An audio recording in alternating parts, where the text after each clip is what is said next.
Attention.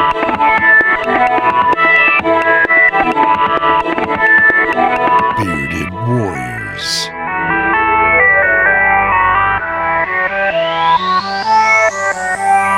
Trapped in an eternity of vapid space.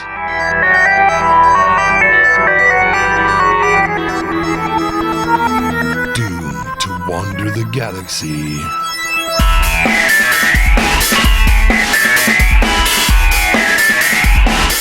Broadcasting their nonsense to the void.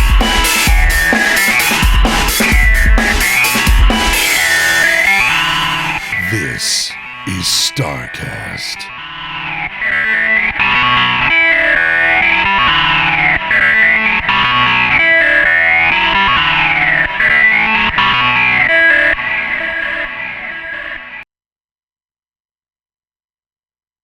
Because I'm in Star Citizen.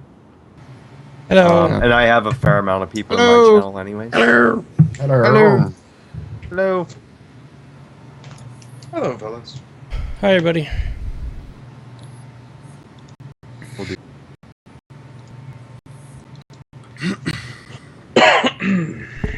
All right. Ooh, pretty ships. Yeah, I got the pretty ships running. All right.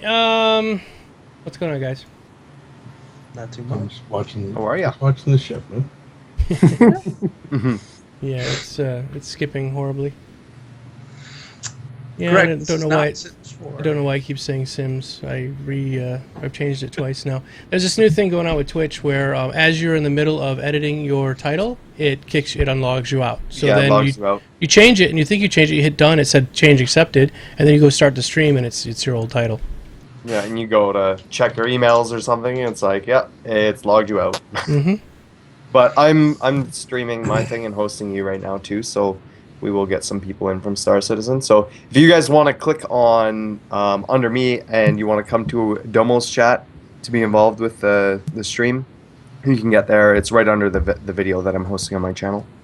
Where it says go to Geekdomo's channel. Yes. That would be the one. Yay! So, whoa, that is What? one hell of a novel. I think Cyberwolf is being one-upped. Oh, And ASN too. Yeah. yeah. All right, there we go. All right, everybody. Hey, welcome to the show. Sorry about this. We're having a lot of technical difficulties right now, and if the video looks stuttery, there is absolutely nothing I can do about it. So deal Unless- with it and yeah. shut up. Deal with it and shut up. Unless somebody wants to donate a brand new i7 with like 32 gig of RAM. Don't say that. Somebody will. Yeah, that's fine then. Let them do it because at this point, I'm so pissed I could care less. I'm just like whatever. This AMD fucking system is what? What did you just say? What did you just say? What did I say? I'm What so did you pissed. just Like say? I'm so pissed I could care less. Yeah, that's what you said. Yeah, it's right on your I know shirt. that's why he wears that shirt. Couldn't. It's every yeah. Couldn't. There's another reason I'm pissed. I waited all this time to get these shirts from Star Citizen, right? Right? I was gonna wear it tonight. So excited, and it's made from rubber bands. It is a wee bit stretchy. It's a stretchy shirt that I always order shirts I'm a 2XL, and I always order shirts a 3XL because I like my shirts really loose. I like them to be like a moo-moo. I don't want them tight on me, squeezing my boofies, anything like that. I get this fucking shirt, and it's like a large. It says 3XL on the thing, but it's painted on me, and it's rubber. So that's why they were on sale for $10, everybody, because of that. They also threw away a lot at Gamescom. I'm sure they did. Like, here, fucking take these things. Great thing about those is that you don't need the rubber band slingshot things. That you just stretch the shirt out, let it go, Yes. boing, off it goes. Yes. Well, no, I'm not. Hi, everybody. Hi, everybody. It's a good way to start the show. It's just, you start off and you're just like, you wish you had a pair of stress boobies you could squeeze. Oh, wait, I do. Much better now. Look away, Trendane. Well, like they could be stressed testicles. How No. about that? A little better? No, I think okay. Clearly, you don't understand what testicles are for. Testicles? You have to be very gentle with them. No, unless- I'm sure you do. You do with boobies as well. Stress ones, just destroy them. Yeah. you make yourself wince every time you squeeze it. So you do have a pair, actually. Truth be told. Yeah. You will either really learn to love being a stressed individual, or you will learn to calm the hell down really fast. Yes. Yes. I'm not going to do this to myself anymore. Speaking of which, tonight we do not have a ship to give away. We have something else. Please clarify that before I start making stuff up in my head. What do you mean?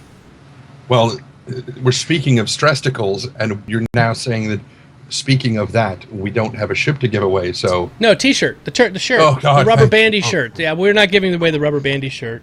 These shirts. Yes, we have. We have new shirts for StarCast that we're going to give away. That aren't rubber bandy. That are not rubber bandy. It's from the Spreadshirt store. And we'll show them to you. Post haste. That's why I have the little video thing going on in the middle. And of course, yeah, we got the commercials running in the middle while we're talking. Been one of those days. Just one of those days. Let me see. Here we go.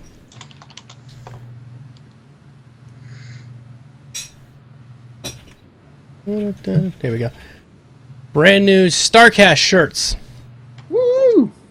So, this is our new StarCast shirt. StarCast hype.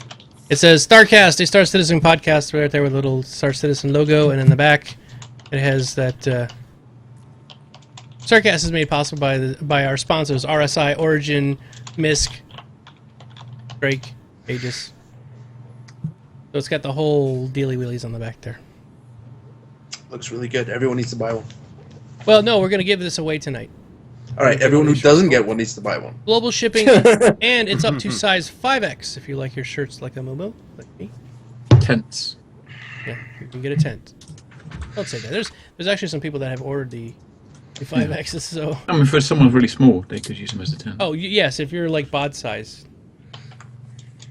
Wear them as a tent. Or, if you plan to wear one over a fursuit.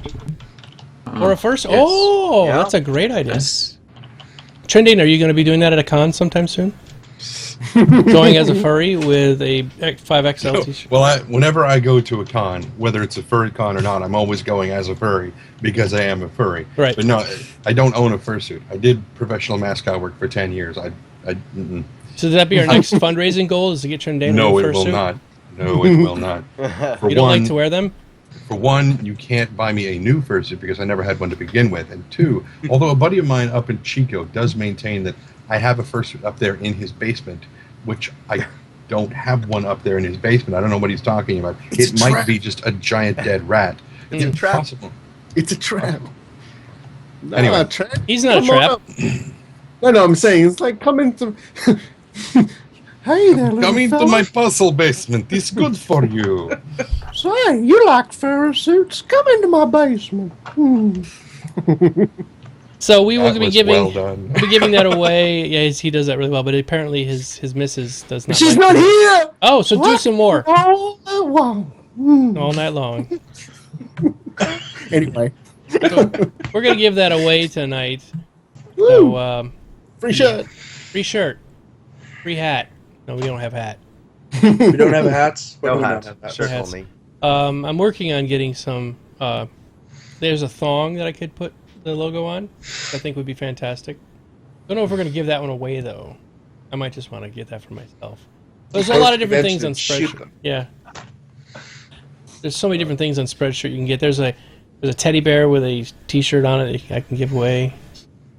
All that stuff. So anyway, that's what's the gift for tonight. You know, we have no plans for next week, but we'll let you know as the week goes on. StarCast umbrella, yeah, that's a good idea. Okay, let's talk about the stuff. There was stuff that happened this week with things, with people and words. Stuff and things. Yes. All sorts of things. I guess we could first let's talk about Did we talk about the event last time, or was that after the show or before the show? I can't remember. PAX, or no, not PAX, like Dragon Con. We have not talked about Dragon Con. We didn't talk about anything. Okay, so let's look up the Dragon Con commercial. Wait, should I show that or not? I'd wait because it's a shaky cam. It's a shaky. You Okay. can't really, Yeah, it's wait until it comes out. What they did was they made an M50 commercial, and we talked with Pedro last week about, or actually on his birthday we talked with him, and he was saying that is the official commercial, but there's still a lot more work that needs to be done. That's why it's not out yet. So if you guys are fans of Top Gear, you're going to really look forward to this commercial, because it's probably the funniest and best commercial that they've made yet so far. Yeah. Yeah, Pedro loved it. He said you guys are gonna blow your minds. It's gonna be fantastic.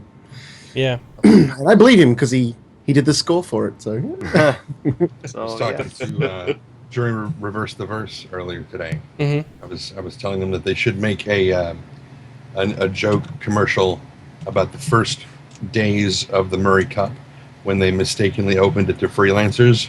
And they couldn't fit through the door. Like one of just gets sick and they just start piling up on top of each other. And that would be funny. That'd be hilarious. Nice. Oh, by the way, let's talk a little bit real quick about Pedro. Great show last week. Had a lot of fun having him here. Very awesome guy to have around. He asked me to take the file down of the Arena Commander intro or theme. And the reason he did that was it was not complete. And I even put on there work in progress. And it was made with MIDI. It didn't have the full orchestra. It wasn't finished, but he wanted to share it with us ahead of time so that we could sort of get the taste for it. So I put it up on YouTube, and he was fine with that. He gave me permission to do that. And then somebody took the video and put it up on the RSI general forums. I shiver when I say that. And it turned into a how many pages? Like 25 or 30 pages of. I don't know why. The first 5 posts were so ridiculously screwed up that whatever. But they were basically saying worst music ever. Fire this guy. Yeah, pretty much. Wow. Yeah. And that is so incredibly uncalled for. I understand people have different tastes in music. There's a lot of music I don't like. I like a lot of music, but there's music I don't like. But that wouldn't mean that I would say, fire that person, especially because it wasn't finished. So, yeah, this subject actually makes me really angry. Go ahead, let vent, Stockus. I'm in one of those moods, man. You can just let her out. Okay. All right. So let's start off. A couple of points. They're all talking about, this is terrible, this is awful music. Some of the comments were, this reminds me of some crappy B-grade science fiction movie soundtrack from the 70s and the 80s. This is awful. Fire Pedro, hire Hans Zimmerman, that guy. Mm-hmm. Cinnamon. And they're all just... Basically, there was absolutely no constructive criticism. There was nothing whatsoever. like he should have changed the tempo at this point or something. Nothing like that. It was just hate. Yeah. It was just straight up hate speech, which was incredibly offensive and rude to all of the work that Pedro's done.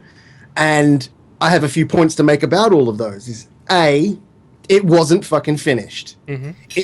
It was done. It was composed in MIDI format, and the complete composition wasn't completely laid out the way he wanted it anyway. It was just what he had done so far. Right. So the second point is it was going to be fully recorded once it was complete with a full live orchestra. Right. 2. Number 3, it was written exactly the way Chris Roberts told him to write it. Exactly. Chris Roberts told him, I want it to sound like the 70s and 80s, to reminisce about the old sci-fi video games and movies. Mm-hmm. STFU! Yeah. Oh, my God! It's his game, it's his vision. If he wants, 80s disco music, That's right. If anyone wants to have an issue with that music, fucking write Chris Roberts. Because he's the one that told Pedro, I would like the music written this way. And Pedro's like, okay. And he did it. He did exactly what Chris Robert asked him to. Because that's his job. So if they've got a problem with the music, it's not fucking Pedro's fault. Yeah. He did exactly what he was told to do. And in my opinion, it's fucking awesome. Yeah. Absolutely. Because the first thing I said when I heard it, I'm like, I'm listening to it and I say, Pedro, do you love John Williams? And he's like, of course, it's fantastic. I'm like, dude, it just sounds like an old John Williams, like, sci-fi soundtrack. And he's like, oh, that's great. That was what I wanted. That's what Chris, he gave that MIDI track to Chris. Chris fucking blew his wad. He gunged up his keyboard and everything. He fucking loved it. He was all over that shit. So if anyone's got a fucking problem, go and talk to Chris Roberts, the one making the game you love so much. Bunch of fuckheads. So he wrote to me, and it really disappointed him, a lot of the things that they said on there. And I told him, look, man, that's just the way this shit is with, we get that same kind of hate here on our show. It's just you just deal with it. But it might be kind of new to him. He might not have his, he might not be ready for that sort of wanton, ridiculous criticism. I mean, probably the circles he kind of works in are the composer type circles, right? So, more people are like, oh, that is not a fast enough arpeggio or something, whatever. They'd probably beat him up like that instead of like, dude, you fucking suck. You know what I mean? It's like he's a classically trained musician. He's having to deal with it's like Happy Gilmore, when everybody's out there and they're like, oh, golf clap, and then these people show up drinking beer and they're farting and stuff and throwing golf balls at them. It's like a completely different crowd that he's having to deal with now. So he asked me to take it down, so I did. So if you guys are looking for it, it's not up right now. I've still got it privated. What I talked to him about, and he said this would be cool, is when he comes up with a complete one, I'll put both videos back up and call it before and after, so people could maybe listen. Works. Yeah. Yeah, because, I mean, Pedro's not new to writing scores and soundtracks for video games. He has over 20-plus video games under his belt that he's composed music for, so it's not like he's new to it. Yeah. But what he is new to is the whole open development thing. In the past, he's been contracted by the game developer. We would like you to write some music, back and forth. They get what they want. They put it in the game. He's credited music composed by Pedro. And that's it. And then it's seen by everybody. Yeah, and then that's right. And then it's like it or lump it. Like, exactly. You have to like it now because it's out, yeah. But the problem is that people can't appreciate the fucking the process from starting something to a finished product. There's a hell of a lot of shit that has to go on in between that, and Pedro's being nice enough to let us in on that and let us experience that process. And then you get these fucking butt monkeys, counting to potato on the fucking general forums, oh, that's terrible music. I want SpongeBob. Ah! It's like, my God, you fucking... It always comes back to that fucking self-entitlement, the fact that they fucking feel like they control anything in the process. Well, it's getting out of hand. I was reading an article last week about how game developers are getting life threats on a daily basis now. Like, what is the world coming to? And I sound like an old man at this point, but like, what the fuck is happening when people are getting life threats by making a video game and making something in there? It's the illusion that people now have a part in something, right? It's Kickstarters have, for the most part, been, a good way to move forward, especially for people who, are trying to create opportunities for themselves. But unfortunately, with that comes a million extra voices that previously would not have, been so vocal in their in what they wanted. Mm-hmm. Now that they've invested, quote, invested, it's really donated, but, we can call it pledged, we can call it invested. Most of them think it's invested. They believe that, just because they threw money at something, they are supposed to get a bigger say, or that they should be loud so that the game takes the direction that they want it to go. And it's just that fucking little bit of People with self-entitlement. bad communication skills. It's usually also the people that don't really have that much going for themselves in real life, and just Yeah. they feel like because they've donated to the game, that is their accomplishment, and thus they must fight for it, I guess. I don't. It is a lot. Yeah, it's a lot to do with entitlement, and it's like the article I was reading. The main designer, the combat designer for Dragon Age 2, now which was shit. They were threatening to kill her children. Right? That is above and beyond. I mean, those kind of things. Honestly, I understand people can't be caught because internet anonymity is a real thing. There's a lot of million ways that you can hide yourself on the internet, and because of that, they have this false sense of bravado. Like in real life, you wouldn't walk up to a person and say, "I want to kill you and your children because you changed how fast this gun reloads." You know, you would not do that in real life. You have that sort of like, this is a bad thing to do because I'm going to get arrested. But on the internet, you hide behind a computer and you can change your IP and mask yourself, and you can do that kind of stuff, and there's almost no threat of reprisal. Especially now, when you start swatting, is a little different because that's a federal offense and they'll come after your ass. But like making a death threat, it's kind of like, well, That is also a federal offense. Is it really? Also, It probably is. Yeah.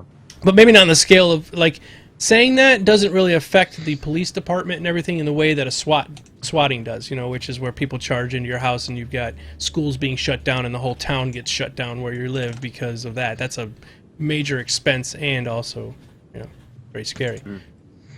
So, Yeah, people are saying like Sithel. It's not that we're not taking death threats seriously, but in the general scope of what's going on at the moment, a death threat is just a threat until it's acted upon. Although, as terrible as that is, whereas swatting, someone could literally get killed. Thing. yeah. It's a physical threat on yourself. Even though it's the police, they don't know you've done nothing wrong, and they will act as if you've done something wrong until it's been, the situation's been neutralized. Like I watched, a lot of people have watched that video that was live streamed of the guy who got swatted, and they came to his place of work and literally, handcuffed him and that on the spot during the stream. And They had his foot in the back of his head. had he have not been so calm and cool when they came in, like if they had have just straight up startled the fuck out of him, and he's just like, "Whoa, what the fuck's going on here?" And done something irrational, Waved his mouse at him or something. They could Who have. knows what could have fucking happened? That could have turned out bad, and it's only a matter of time before it will. Right. But the whole fact that any of this is going on is just redonkulous, beyond belief. This has nothing to do with Star Citizen, but it's just I can imagine the number of maybe how many times has people said some really cruel and mean shit about Ben, or all it's I don't get it. It's becoming ridiculous that we even have to live in this kind of world, and what's going to happen in 10 years? But the sad state of gaming today, or should I say society? Society, right?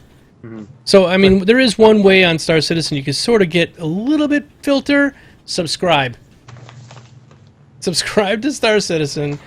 You can use the Star Citizen subscription forums, which are at least 2 or 3 notches below the vitriol and crap you'll find on the general forums. The only problem with the subscriber part is that you will find a high volume of elitism there. Well, yeah, but that's okay because we are. But it's like you trade the haters for the elitists. It's like pick your poison. At least the elitists have some knowledge, where the haters are just like, dude, you see that NASCAR race list? Like I said, I gave up on both parts of the forums. Okay? Yeah, I don't even use the forums at all. I haven't read either one for a long time. Go to chat sometimes, the chat roll, but that's it. Yeah. I used to be on the forums all the time, mostly just reading, but even that, I've stopped doing it. People deliver the news to me, so I'm happy. It's bad, right? It reminds me very heavily of there was a conversation that I was having with my step-grandfather probably 30 years ago. Because I was getting bullied in school quite often. And he was saying, this kind of thing would not have happened in the Middle Ages. Never would have happened in the Middle Ages, because you would get, you don't go to a mass classroom. You get apprenticed to, a master who takes you on as an apprentice. And if you started acting like a dick like that, that son of a bitch would knock your cock in the dirt. Right. And he would put you in your fucking place. Yeah, yeah. That sort of gating mechanism doesn't exist anymore. And as that has drawn down and bullying is on the rise because people can get away with it. When you used to be able to... It's also like, you can even go further back and just say the whole mechanism of, and here I'm going to say it, survival of the fittest. It's just gone. Now, even the unfit can survive. And I'm not saying that that's bad because we finally... Are you talking eugenics again, Core? Are you going to rant about this again? Look, all I'm saying is that, we've created an environment where everyone, or at least... most people on the planet can find a way to survive and live without being persecuted their entire lives. I said almost everyone because it still fucking happens. But by creating that environment, a lot of people, like I said, natural selection doesn't do the whole thing that But also, like in the 40s and 50s, like my grandfather's generation, they would kick your ass at school if you could defend yourself. You could defend yourself, and the principal would call you in the office. What happened? He was bullying me, and I fought back. Okay, fine, get out of here. Now it's I got to sue that person and take their parents to court, and and the school. The school's going to get sued. It's litigious. I think that has more to do. I mean, you were able to sue in the 50s, right? Right. My point is that has to do more with the intelligence factor because of the way that bureaucracy and litigation and everything that works. People are more aware of the powers, quote unquote, that they have to persecute or follow through on what they want to do, and they just literally have the system do the work for them. Yeah. But 50 years ago, it was just like you beat each other up a bit, and that's sort of the end of it. And Coyote Down apparently seems to think that we should talk about Star Citizen. No. This is VapidCast. Matter of fact, on that shirts that I made, it says the ship's name is the Vapid Express. I put it on the side of the ship in little tiny letters, but you have to look for it. That's nice. Because that's what we're all about. It's a nice little touch. A little touch of the Vapid Express.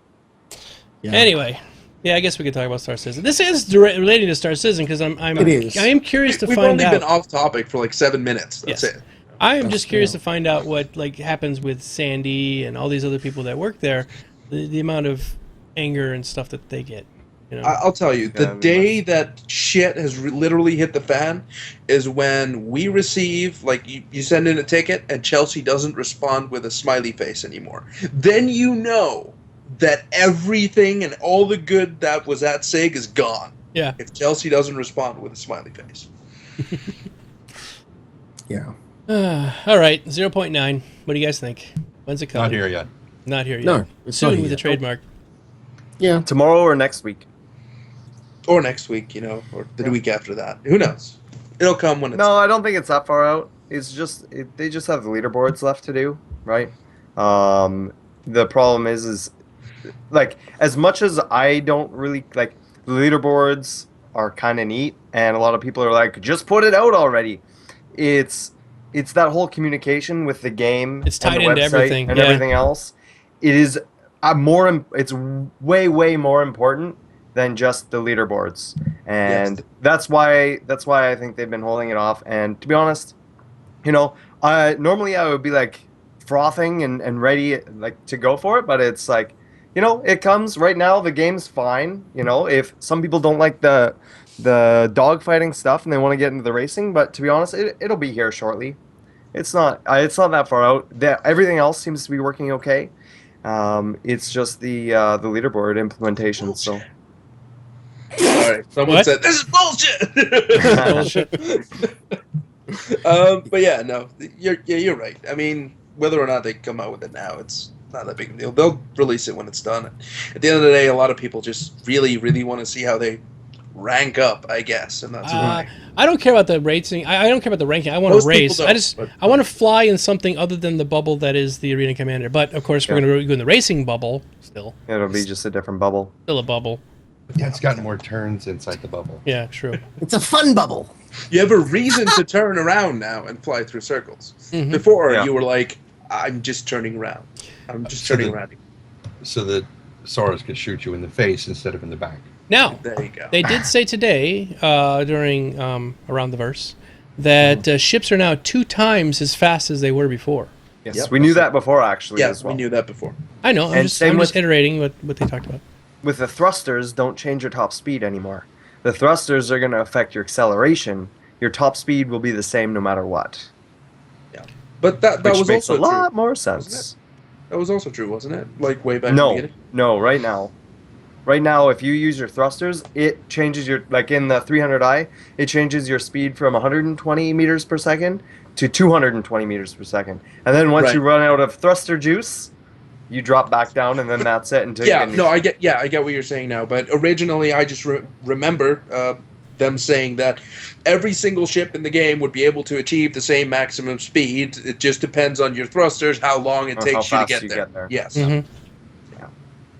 Sorry, Yes. that's that. I didn't realize that you were talking about sorry. The M50 Yeah, is ready to go. It's been completely skeletoned up and everything, and you can blow it up now in little pieces. Woo! So that Not is my ready. ship. Yep. Not my beautiful M50. Same with the No. 350. Yep, the 350R has also been done. It's the same.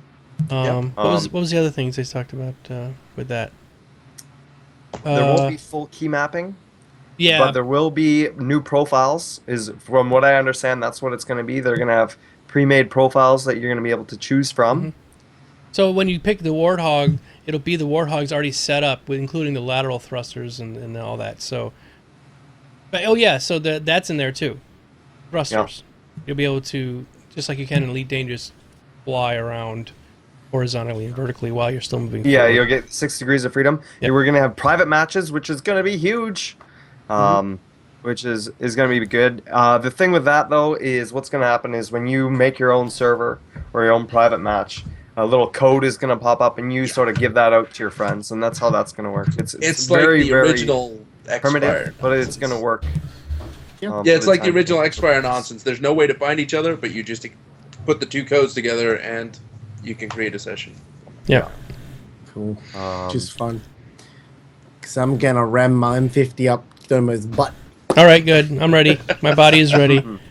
He's prepared. I am prepared. Aside from the spaceship proctology, how many people do you think are going to, like, who are decent pilots, are going to open up, like, classes to teach people how to fly or how to navigate and stuff?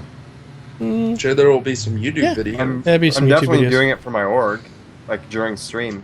That's like, especially as soon as the private matches come, like that's the biggest thing I'm looking forward to, is getting my org members in there and getting them more comfortable with their ships and being able to have everybody sit there without worrying about other people killing them and being like, okay, these are what we're gonna do, and just sort of do like little drills Yeah. over and over again. Yeah. Yeah, Mhm. it's like, and as more features come in, showing, okay, this is how we board, like just like military drills, right? Like we're gonna do the same thing over and over again until you guys know how to do it, and it's like second nature to you. I'm going to And be then- waiting more towards the persistent universe side for that, just because things might change. But Yeah. for combat though, that'd be fine. Yeah. For combat, it's in there, and then we're prepared for when Imperium or whoever comes hunting us down. Really? We're not that. Just calm down. It's fine. We'll spare. Probably not. A really cool thing that I'm excited about, not specifically about the initial implication, but what it means for the rest of the game is the new sound technology that they're going to have Yes. in the racing, is so that your distance from the source of the sound is going to be delayed by exactly the amount of distance that you are away from it, like real sound works. And they're basically, so when you hear the guy commenting or over the PA speakers and stuff, and you go past, say, the main commentator's booth, You're gonna it'll have be really Doppler loud shift. and it'll be interesting, and you'll go straight past him. But then as you get away from him, it'll sound further and further, and the delay will be more and more. And It's like That's when you're a- sitting that's- and watching, really cool. See, like no, sitting and watching F1. It's like the same sort of Yeah, thing. same sort of deal. Which is Say really cool. Trendane. right. Well, no. What you were talking about, Domo. We've seen, like, when the ships go by, we hear the Doppler effect on Mm. the Yeah. engine. We hear the engine get lower. Yeah. But I don't think we've seen that on the announcer's voice, that when you pass a set of speakers, that his voice drops in pitch. I haven't seen that yet, so that would also be pretty interesting. Well, if I they would did that. assume help? Domo, you're making noise. I'm sorry. I can't. I guess you can hear her. Okay. That's the last thing I'm going. Yeah, she's almost done. Oh, it's a printer. That's what I thought it was. Sorry, everybody. Okay. That's okay. No, but I would imagine, and this is, this is just a wild, crazy thought, but I would imagine the announcer's voice is streamed to your headset. Like, regardless of where the announcer is, I would assume that's streamed to your headset because you can't hear it as you're flying in your ship. But, ships and Doppler effects, if you were the announcer and the ships flew by you, a 3D positioning Doppler effect would be awesome then. Yes. Well, then that means that they can't have an echo on the announcer's voice. Well, that happens. No, if you're going to call physics on one thing, you're going to have to apply it to the other side. Yeah. So, Like, all I'm saying is, if you're driving a Formula One car, you're not going to hear the fucking announcer Ever. driving in that thing. Ever. So if you want to hear the announcer, headset. So, Yeah. But I mean, as I said, the initial implication, or not implication, but implementation, that's the one I was looking for, Yep. is not what I'm really excited about. It's that technology in other parts of the game that really get me excited, because when I'm playing first-person shooting games, yeah, I knew you were going to mention that. I rely On 3. 75% on the sound, because if I can hear your footsteps and I can hear they're faint and they're to my right, I know roughly where you are. Or if they're getting closer from another direction, I know someone's coming in my direction. If I can hear gunfire on a part of the map or the building that's going on and it's fairly muffled, it's maybe a few rooms away. But if I hear a guy breathing down my neck, I know there's a motherfucker behind me. That really gets... Hey, Now, Trindane, stop it. With the original Counter-Strike, it was to the point where it was like a fucking wall hack. It was delicious. Yeah. And the thing was, it wasn't even because the technology was there. It was just because the subtleties in the way that the sound positioning worked were good enough for you to be able to discern almost to the millimeter where the sound was coming from, if you were. Which is like that in real life. I mean, Yeah. if you have good hearing. So that really gets me excited to have that sort of technology, and of course in other parts of the universe as well. If you're walking along on planet side and there's a nightclub a block or two away, you can kind of hear something going on, and as you get closer and closer, it gets louder and louder, and then when you get in there, it's almost like real life. I was going I'd to say, finish. if the 2943 Mythbusters are blowing up another cement mixer, and you see... That was the best explosion ever. My wife's God, favorite I love one. Just the sound effect We're that came from it too. We're gonna blow up an Aurora. With It's seen 8,000 its last pounds days. of info. So yeah, that's another big thing that's coming in racing that excites me about other parts as well. What else? In your parts, does it excite you? Moist. Completely. You should get that checked. Sodden. Leaking is bad. Yeah, leaking is bad for boys. Not necessarily. There's Oh never mind. no. Yeah, it's not. It's Thursday trending, not No, Tuesday. that's spillage trending. So okay, so Seepage. 0.9. What else? What else? I read the entire Oh yeah, the report, and my brain read it all, but did I remember most of it? That's exactly. Let me It see. was so much. There's That so is much exactly information. what happens to me with 10 for the chairman, and don't even get me started on 10 for the chairman this week. Okay, tell me about 10 for the chairman this week, It trending. wasn't 10 for one. It was What was it? 5. 5 For the Reddit? Yeah, Yeah. 5 for the Reddit was what it was. I mean, there were still good questions, but I was just like, they could have changed the label or something. Something Yeah.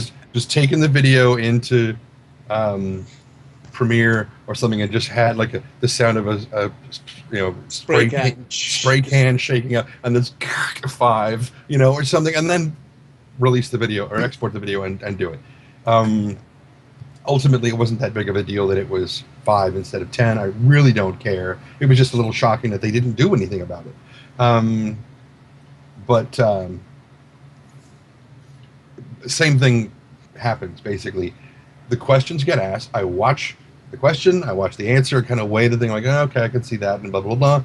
And then as soon as the show's over and I close that window, I can't remember a damn thing about it until Friday night when we're doing the show on The Base.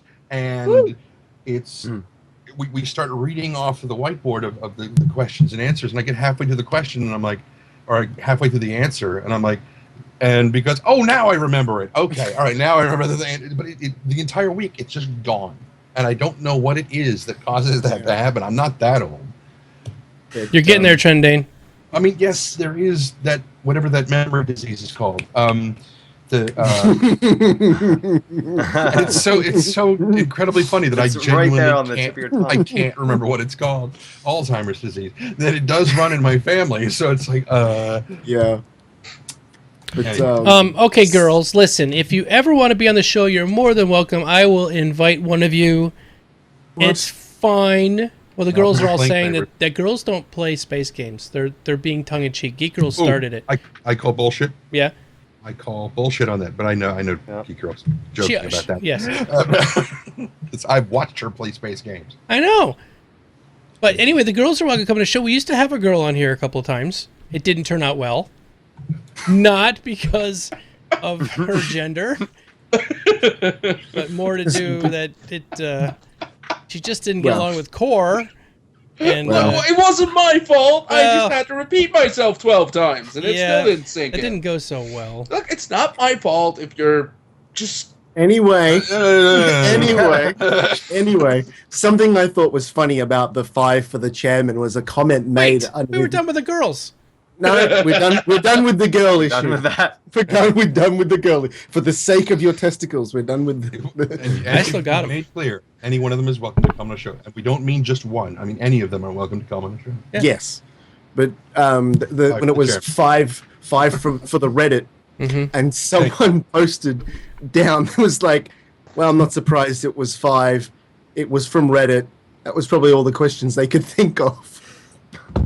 Oh my God! Really? And Are you serious? Reddit? That should be 1,000 questions. But anyway, as the actual questions went, there were actually a few good ones. A couple that covered some topics that weren't necessarily able to be covered prior, just because they didn't know about them. One of them that I was interested in was the inventory system that they was have cool. now also talked about now mentioned in the monthly report about how different articles of clothing will affect how much inventory space you have.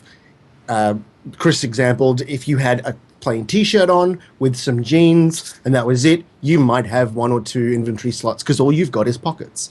But he said if you've got some cargo pants on with multiple pockets, you've got a vest, Tack a vest. trench, But tack vest or something. yes, What? but that has been in What? video games for a long time. That didn't Yes. strike me as being something completely innovative. No, I'm not saying it's innovative. I'm saying that it's cool that they've actually got it in the game because we've not heard anything about it.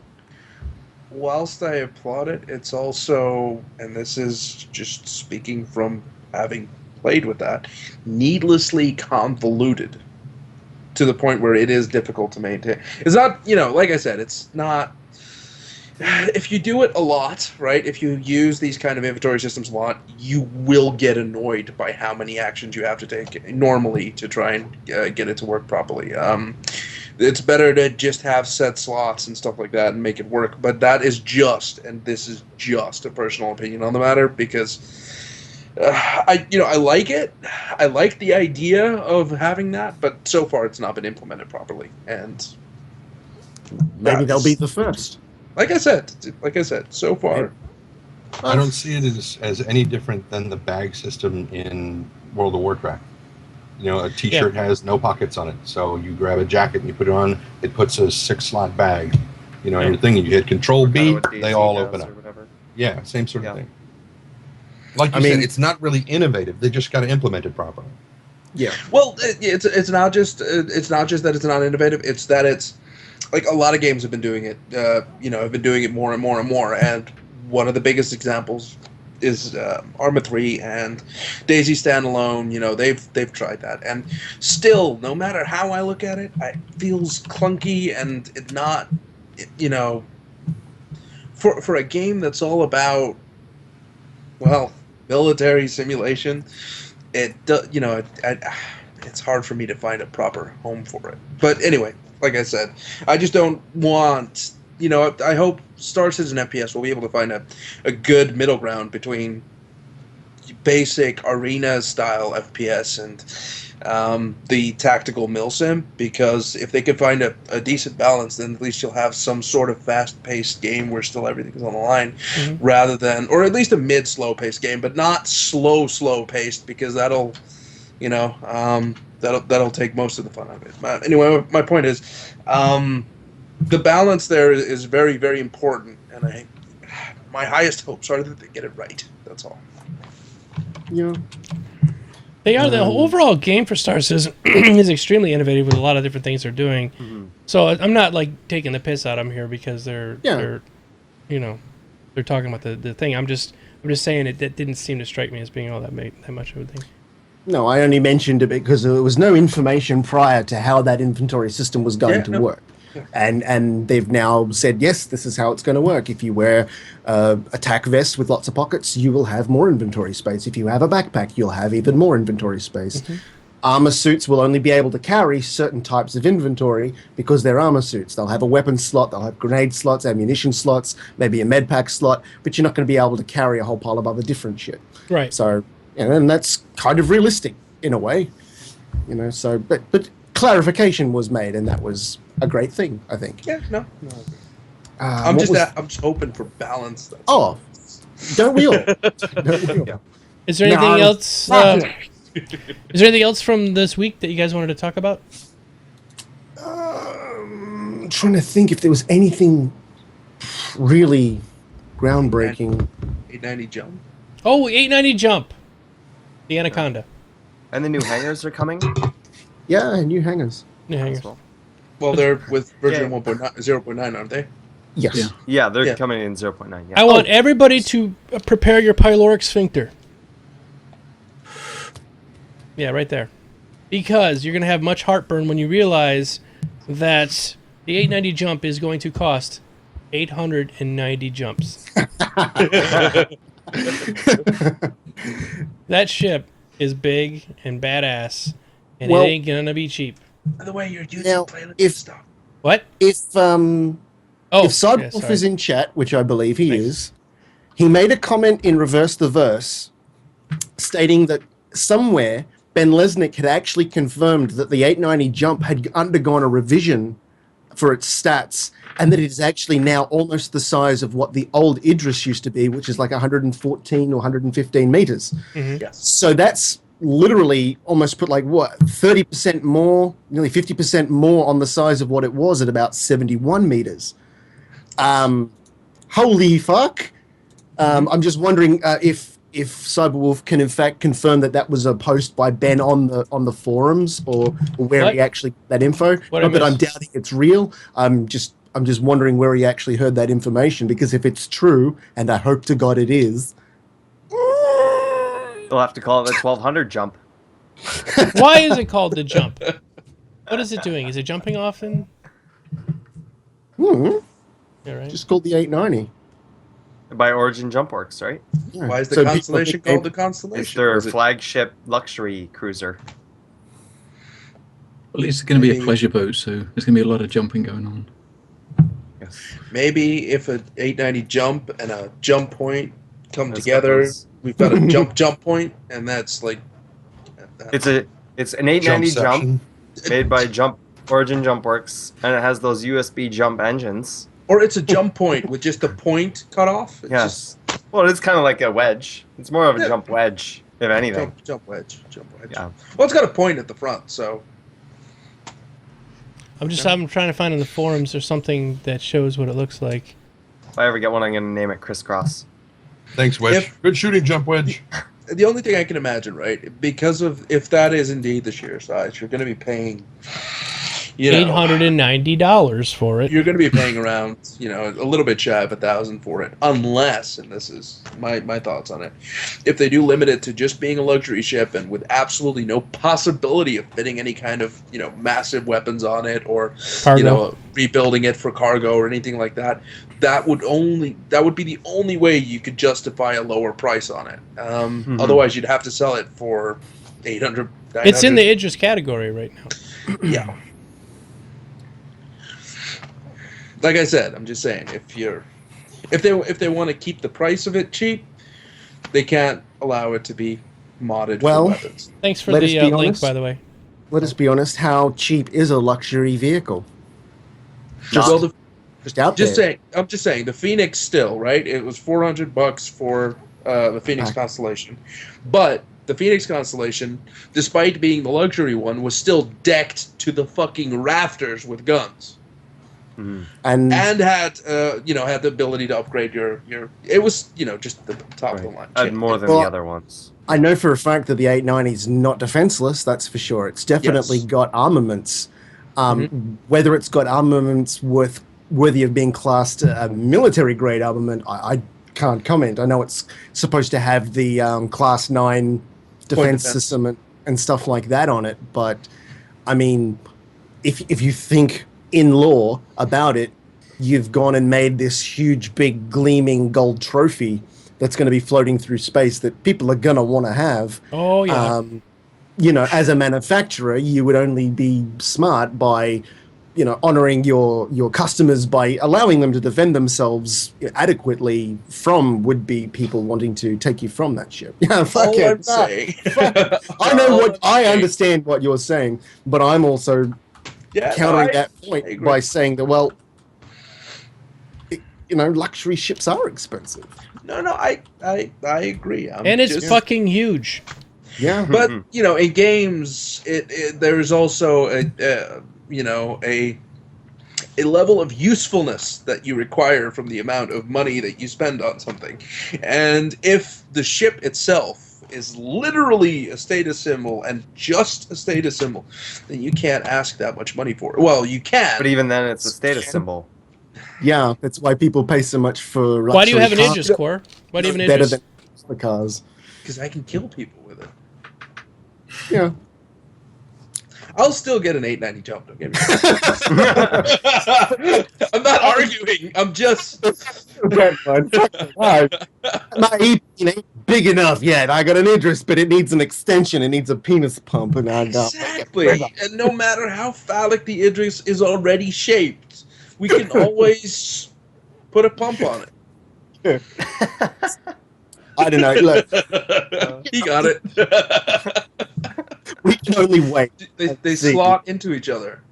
Well, just to clarify, Stackers, I think Yoko said in chat that he heard the same thing as Cyberwolf, and it came from Ben told Batgirl at DragonCon. They was talking about the jump, so. I was just wondering where that source came from because I had not been able to find it, and wasn't doubting. I was just like, "Oh, really? Where was that from?" That's all. Yeah. So I'm giddy as a motherfucker to hear that it's going to be bigger. Sounds good. It looks big if you're looking at that picture. But yeah, we're looking at this picture right now, and it does look big. But look at this picture; you can almost see the seats in the cockpit there. I don't know if this picture is to scale. Shot of it? Well, yeah, this is the exterior and this is the interior, and I understand that the people are standing up in here and there's like a good 10 feet above their heads for the ceiling. But on the picture here for the exterior shot, I don't see that particular part of the ship that they were just showing, and you can almost, if you look close, you can almost see the cockpit area where you're seeing some of the seats and stuff. And if that's the case, this ship doesn't look much bigger than a Freelancer. Well, hang on a second. Yeah. Enhance.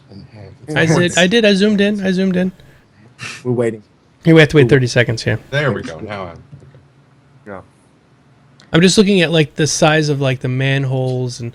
I agree on the comment that initial artist's rendition of the 890 doesn't look to scale given the new information we know about how. That's what I mean. But if you were to go by the scale of the internal shot, the artist's shot of the inside, that definitely gives it the idea that it could it's very massive, definitely be, because it's got a mezzanine level. It's like got a huge open Staircase. area. It's got this huge staircase going down, and if you know the size of the people compared to the room it's in, and that's just the very, very back cabin of the ship itself. You know, that the one that we are now seeing that they've seen. But yeah, I mean, if you take that scale, it could be 100 meters long. No more than, but I agree. Yes, that initial external shot doesn't give you the sense of scale that it probably should. They need a banana in there. A banana hammock? The external one is Just on the usually outside. likely Just paint a little banana on the outside so you know how big it A is. banana to scale. Scale banana. That's a good idea. How do you know they don't have one on there? Wow. We Could be can't floating. They do have one painted on there. It's right back there by so the. damn huge you can't see it. There's a fish tank behind those two people sitting there. how It's, fun it is to dream. Yeah. And there's a banana inside that tank.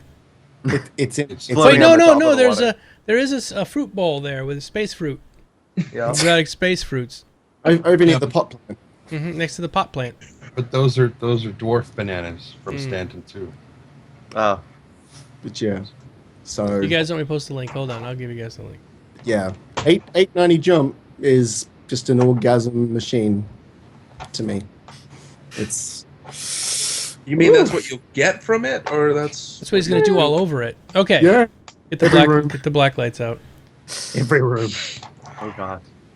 All right, there's your links. Okay, everybody, let's get started with our Q&A time Yeah. because it's almost exactly the time to do that.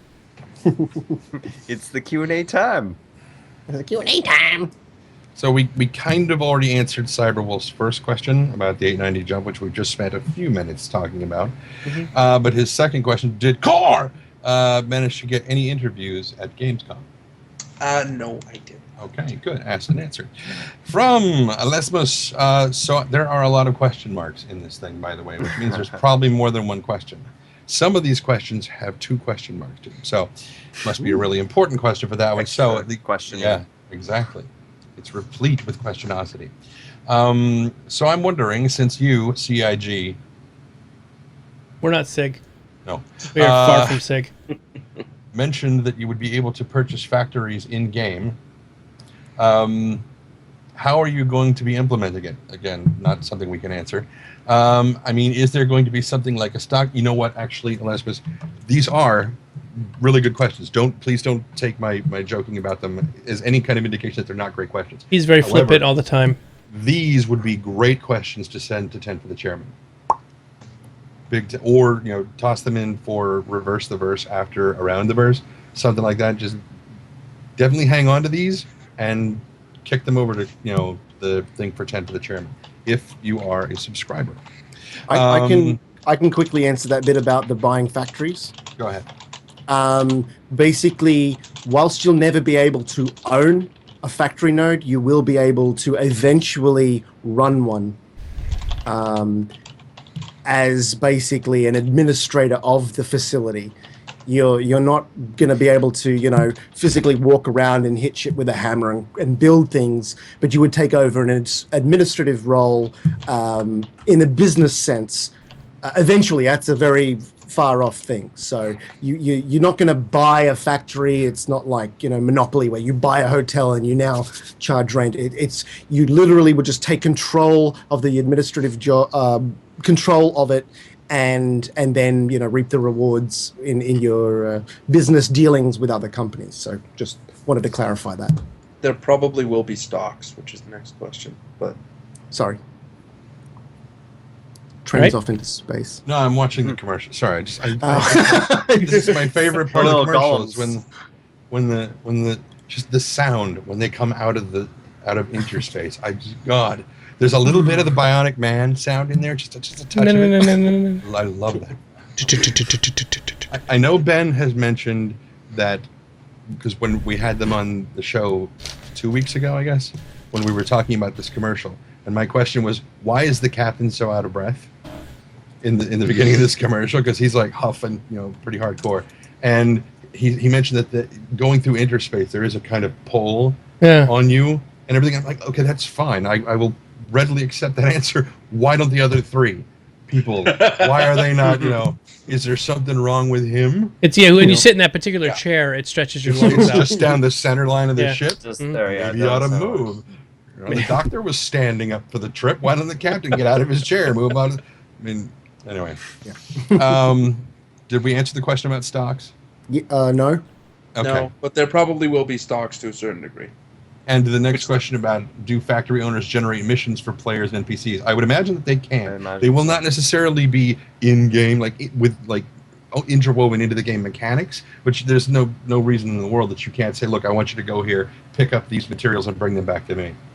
Yes. So, yep. But they won't be. There's going to be a lot of player-generated missions, so I would assume. Yeah. Yep. Definitely. But since there's no leveling per se, it's not like you're going to get experience points for it. And I've got a lot of quotey things going on today. At the end of the day, leveling is how much cash you got. I think that pretty well covers what we can cover of the questions that you've asked. The rest of them, definitely send them to Chris. From Cyberwolf, Mr. What the Fluffosaurus, did you even notice when CIG Will came into your match and you blew him to hell? Yep. Good. Yeah, I focused him down. On purpose. Yeah. Mm-hmm. So yes, you noticed. Good. Awesome. Yeah, he called me out on Reverse the Verse today, calling me a hacker because he's not as good. Even though he's the best in the office or something. Say, where is so that gone? I am formally putting a challenge out there to him right now. My team versus your team, Will. Bring it. Version 0.9. Whatever you'd like. Okay. So you need a little bit more training to get to. From Smogfire, do you think when the persistent universe begins, it will be cost effective to use a large ship for space trucking with the cost of fuel and maybe a crew, unless you have already have a bank? I'm glad I'm not auditioning for commercials. I think what they're getting at is that should you start off with, like you did in Elite Dangerous, where you start off with a small ship, work your way up so you have enough money to afford the crew and the fuel and everything you're going to need for your big ship? It's a good question. I mean, are they going to give you us a little bit of, I mean, they are, remember, if you purchase some of these ships, you do start off with a UEC. So maybe that UEC could be used, instead of buying fish for your fish tank, you could use it for getting some fuel and stuff in the beginning. You also make some UEC during Squadron 42 as well, right? So instead of having to use that to buy your first ship or whatever it is, you'll be able to hold on to that and pay for your running costs. Don't forget there will be banks in game, and you'll be able to take out loans. Yeah, don't forget you will also be able to, actually do questing the moment you first get into open world, and you'll be able to pick up missions and, just start off like that. You don't necessarily have to be your ship. Yeah. Just keep or the you can just start spectrum open. mining somewhere for, let's all play Eve again. From Christian, are you guys? I presume that's how it's what? So no, I was just mouthing. That's the first thing everyone did in Eve was fly out and start mining. Well, that's the easiest to do. Are you guys worried at all that the ships will be too balanced / streamlined for Arena Commander that it will disrupt the diversity of the persistent universe?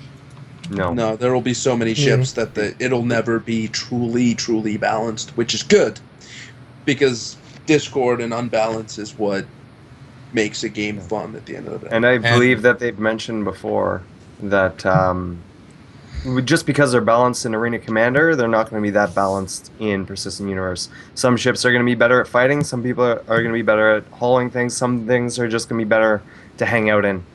And sometimes your money constraints might not put you in the optimal ship for the role you want to do, but that doesn't mean that you are useless in that role.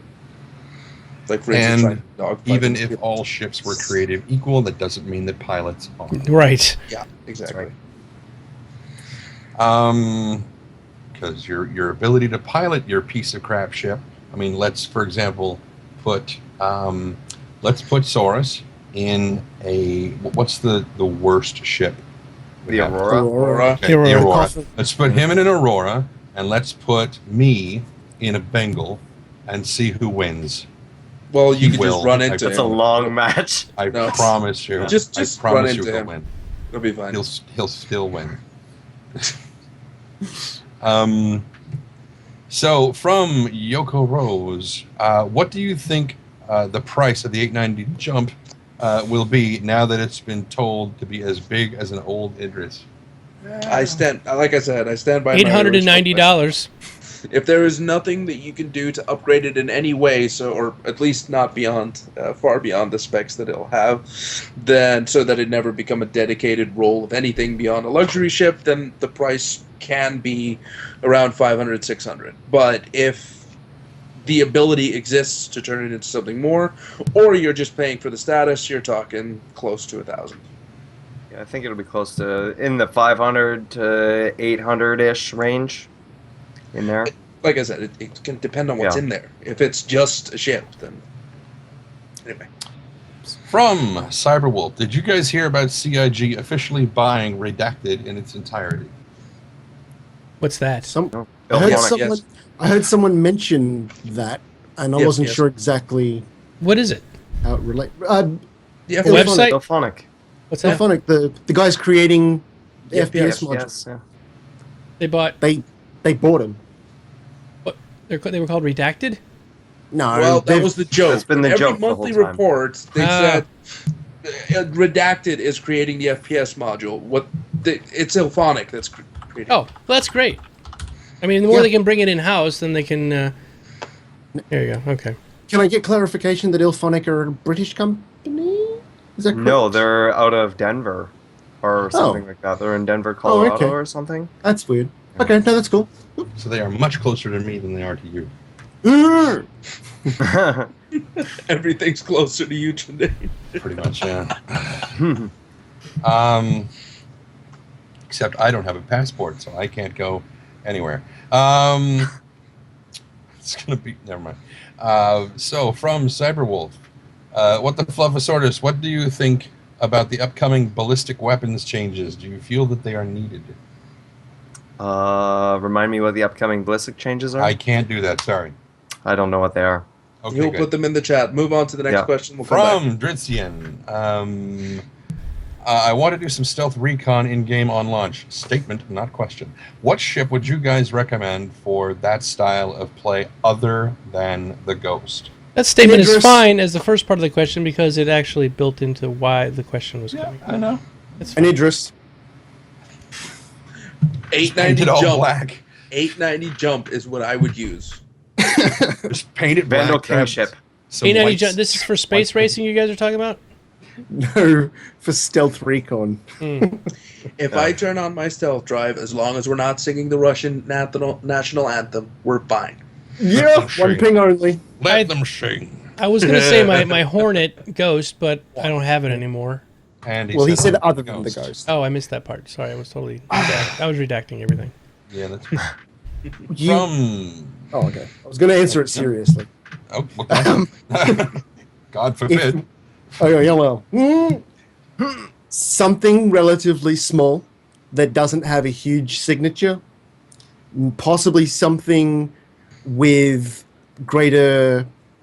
I'm trying to think of the word, but my brain has just shut off completely. Magical sparkles that go out into space. Yep. That No. sense things. Sensor range.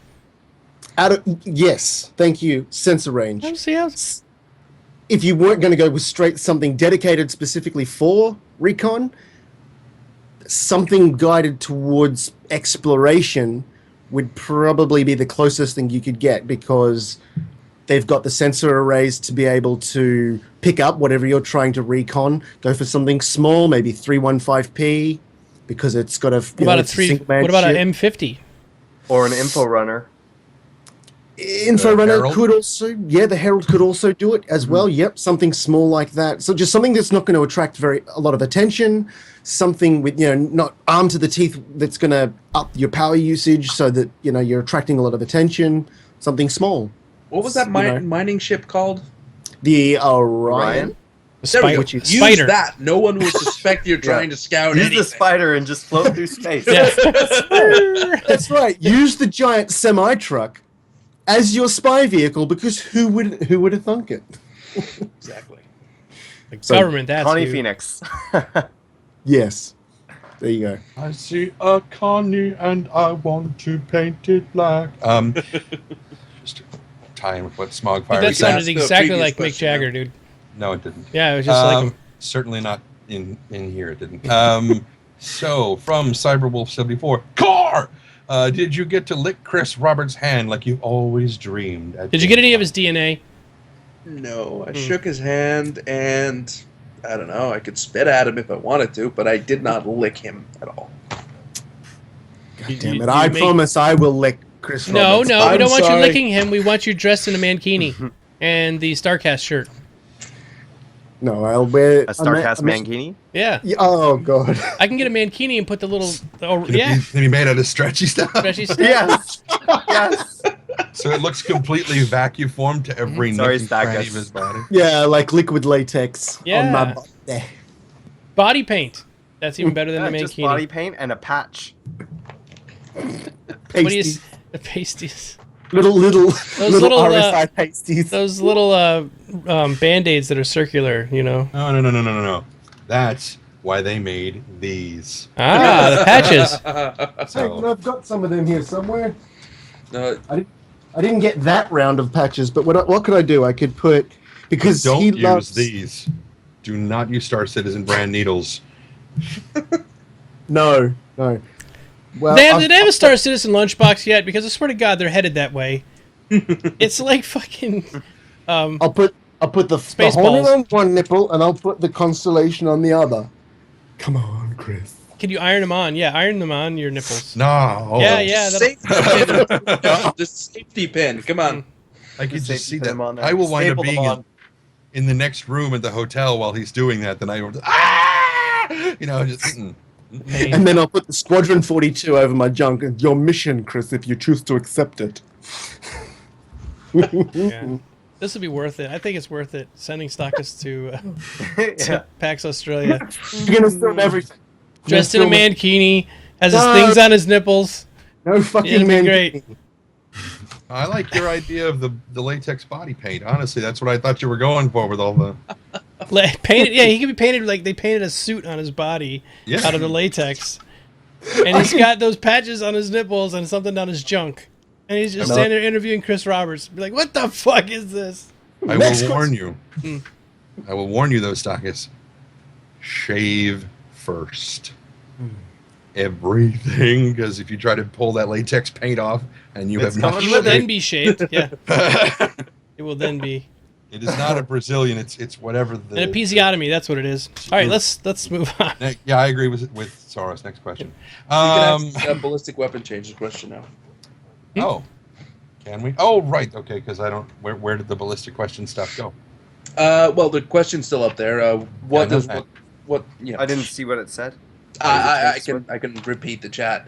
Basically, they're asking you what your opinion is on the upcoming ballistic weapon changes in regards to their original idea was that ballistic weapons versus shields would inflict only minimal damage, whereas energy weapons versus shield would inflict high damage, and so on and so forth. Their upcoming changes, at least, are supposed to reintroduce that concept to a more full extent rather than the almost flat rate of damage that the weapons currently do. What are your thoughts on that? Yeah, I think that the ballistic weapon should penetrate the energy shield with almost no issues at all. Penetrate or bring it down? Because those are two different things. To be honest, I think penetrate. Unless you're hitting the shield generators, they shouldn't affect the energy shield at all. And then that's what the hull is armor. Like you'll have more armored hulls, and they'll be better against ballistic weapons, and you'll have better energy shields, and those will be better versus energy weapons, and that's how it should be. I would actually find it interesting if at some point they come up with, and I'm not saying that they should, or if it's even physically possible, or humanly possible, but if they build it in such a way that ballistic weapons have a chance of penetrating the shields, because the shields are mostly designed to, from an energy-based perspective, I believe. So, ballistic weapons, if specifically designed to penetrate or phase through shield frequency, that they have a chance of penetrating at some point, but still, the better your shield, the better it would stop ballistic weapons. Ben did speak to this at one point. He said that even though the ballistic round itself is not an energy component, it does have a ballistic energy, and that the shield Slowing them would down a little bit. yeah, but it would be immeasurably small. It's still going to hit your ship. It's still going to do a lot of damage, but some of its energy will be canceled out by the shield energy. So he did kind of address that. Well, okay, yeah, but like I said, that would be interesting because then ballistic weapons, serve the purpose of being able to damage shield and damage ship at the same time. To a lesser extent if the shields were down, of course, but still to, more than energy weapons would be just firing on the shield and not penetrating it. Would be even nicer as well is a hybrid weapon that's both energy and ballistic. So not as good as a ballistic weapon or not as good as an energy weapon, but overall okay. Yeah, hybrid weapons would be very interesting. I'm thinking about the the neutron cannons and mass drivers and stuff there. Those would be interesting to see how shields would even have an effect on those because, like I said, mass drivers are just propelling large chunks of... Well, what about something like a saber round? Well, a saber round, you're talking about discarding sabot, right? Right. No. What I'm thinking is, in the I used to be a CWIS tech in the Navy, so we had the depleted uranium, and it has a plastic outer shell. Mm-hmm. It's a sabot. Yeah, it's a sabot. But they also had a tiny nib in the very tip that what would happen is it would hit the target, and then that nib would go through. Right. So what I'm thinking is, what about having some kind of something like that with the physical rounds where it hits. It's called discarding sabot. As in there's another case around the actual shell, which is why it's called discarding sabot. And that for current technology it makes a lot of sense. But if the shield exists, flechettes. Yeah, if the shields are designed in such a way that they stop the discarding sabot anyway, the ballistic round, like we just discussed, would go through because, ballistic rounds don't technically get stopped by the shield anyway. So I'm not sure if it would have any added value, though, because it would still slow down to the same effect. But I don't know. It's just... The new Gauss cannon, the Navy is using... Gauss cannon, is using that technology as well. You mean mass drivers? Drake also comes with a distortion cannon as well, right? So it'll be interesting to see what other weapon types there will be that they have, and how they're going to get affected by shields. I mean, we're in the future, and we've got aliens, so I'm sure plasma and all that, and other things that we might not even be aware of, they have the freedom to come up with those things. Okay. Well, I'm just saying, don't throw the photon torpedoes at us because that'll make me punch something. They might work. Go ahead. Next. I thought you were about to say something else. But anyway, from... Who is this from? Lost it. Okay, there, Modus Moron. Will we need to own a racing ship to participate in a race, or will there be trainers like we have for AC? Giving everybody an Aurora racing. Yeah. It's a good question. I'm wondering if they're going to open up the M50 back on sale, and the 350. Yes, they're going to put the 350 and the M50 are going to go back on sale. Yeah, which sucks. Once again, I think it's going to be the same for all ships except for the Idris M and the Scythe. I know, but I'm just saying they always promise us that they're sort of exclusive for a while. Like, they are. You can only buy them in a very short period of time. Yeah. But I believe you can still race a normal ship on the thing. You don't have to have an M50 or a 350. Right, Constellation will be fine. Just race it through there. No. Yeah. I believe any current ship that's in Arena Commander now will still be able to race. Right, but 300i. They're talking about, will they get to experience an M50 or a 350R? No. They've not specifically said they'll give you Salona one if you don't have one of those. See, my take would be that if you're in Arena Commander, that yes, you will have, a synth M50 for that. But if you want to do Murray Cup, you better have your own ship because you can't do it in Arena Commander. Right. That's a good point. Of course, when you're talking down the road. Yeah. Like down the road, everyone's going to have their own ship, of course. Yeah. And then you're going to have a way to transport it over there because you don't want to put the extra miles or light years on your ship, moving it from one place to another. Plus, I doubt they have jump drives. Just buy a spare engine and have it at the place at the Murray Cup where your new engine is, and just fly on a crappy engine. Then you're not putting in the miles. Well, what is that? It's Or we use a fucking screwdriver and just stick it in and just drive back miles. There's a type of racing series in America, and I can't remember which one it is. I'm sorry, somebody in the chat will probably tell me. But that you drive your car to the event. Oh, yeah. Yeah, There's plenty of those around. Yeah, you have to drive the car to the event. You can't use a trailer to take it there. And yeah. So that's kind of a neat idea, being able to do that. Okay, from Natadash was, what are your thoughts on the Origin 890? We already covered that. From Headless Chook, besides the dedicated racers, M50, 350R, and Mustang Omega, what other ships do you think will be decent racers? Myself, the CIG had a derp moment when the other week when they put the Xi'an Car2, Xi'an Car2. It's been established. It is Xi'an. So Scout, neon with a Z. Yeah. Okay. Because it's in the never mind. Nope. I already did the freaking narration, so it's established. They told me it's in the article. Go and read it. It's written in there. Anyway, so phonetically Xeon. Xeon. On sale briefly. I got one because I might be a decent racer. I'm gonna race it, the Xeon. The question was at the beginning. What other ships do you think would be decent racers? That aren't racing ships? I guess. Bango. Yeah. Scythe maybe. Maybe. Four Connie engines without the rest of it. Any info runners like Drake Harold? Just imagine it. The 4 Connie engines pulling a little Roman chariot. Oh wait, that was fucking racing. Pod racing. Yeah. I was just gonna say. I can foresee some, like, if you're talking exclusively not racing ships. Well, I mean, they've got race variants already coming out for the Mustang. So I guess they're implying that the Mustang will be a fairly adapt raceable ship. I couldn't see why the 300s wouldn't be, 325 race well. Sorry. Yeah. Sorry, no, I didn't want to interrupt, but I still did somehow.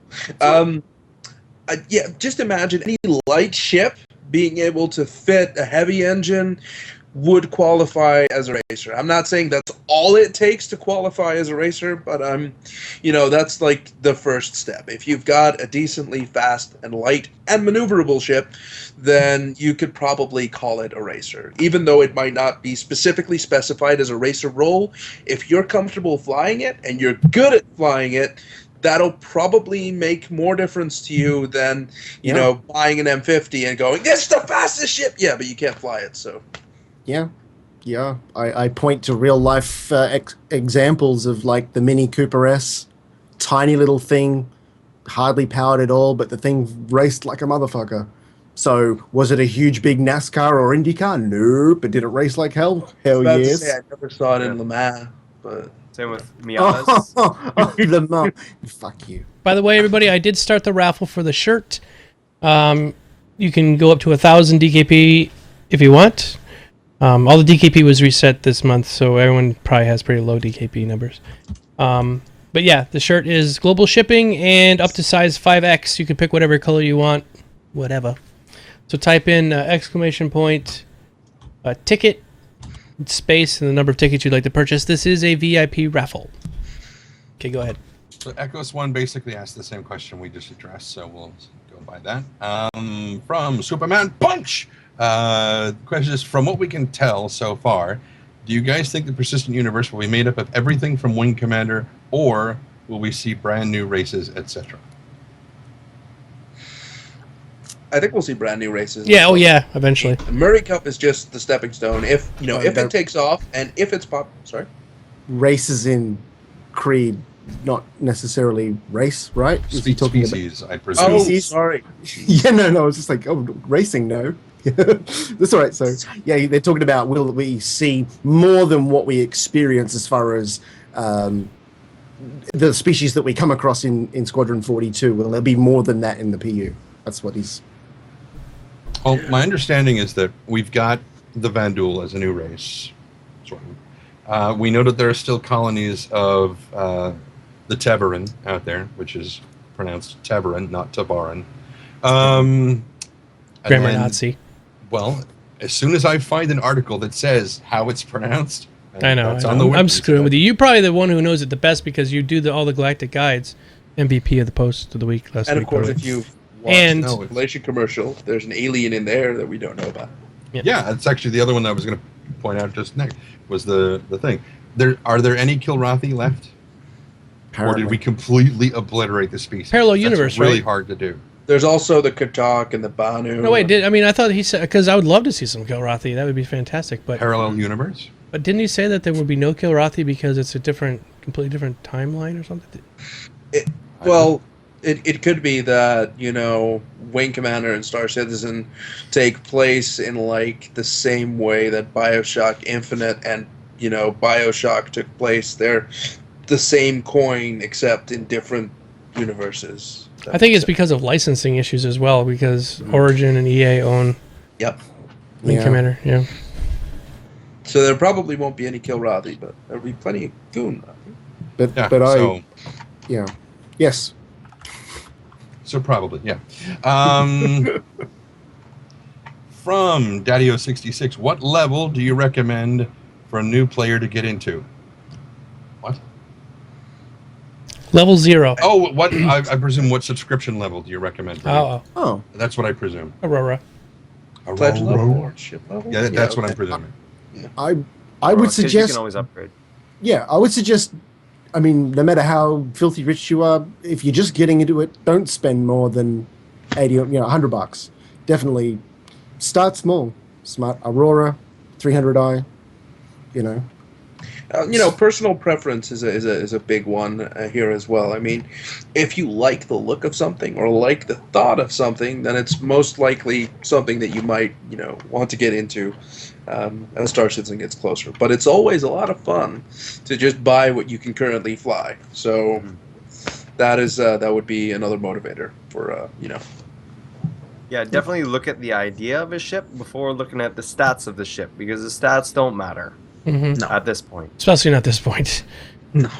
That's where all the vitriol, I love using that word, Yeah. is on the forums that people are so pissed off because a number changed by one number. Well, they actually covered that in Round the Verse a little bit, and a few other segments that I've read about why they had those stats changes and the fact that they sat down and told everyone, do not count on the stats until the game is out. And even Out then, completely. Even then, stuff is subject to change. They said, basically, Travis Day sat down and said, everything is subject to change. So don't judge your pledges or anything like that purely on ship stats, because they are most likely definitely going to change. Mm-hmm. And they did explain why that was happening as well. I mean, we can go into that later or whatever. I don't know. Mm-hmm. From Kimball to Core of Existence. What did you do to Cyphera at Gamescom? He just ain't himself anymore. Just a shell. He's a shell of a man. Cyphera recognized me when we were in one of the little food courts outside. Your core, give me your autograph.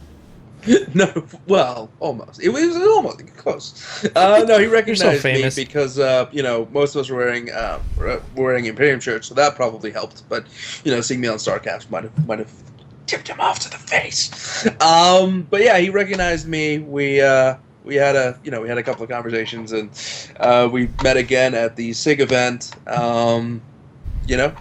Good guy. We had fun. We didn't do all that much. So if he is a shell, it's because he fucking stood in line to fucking get an autograph from Chris Roberts for 2 or 3 hours, which it didn't do.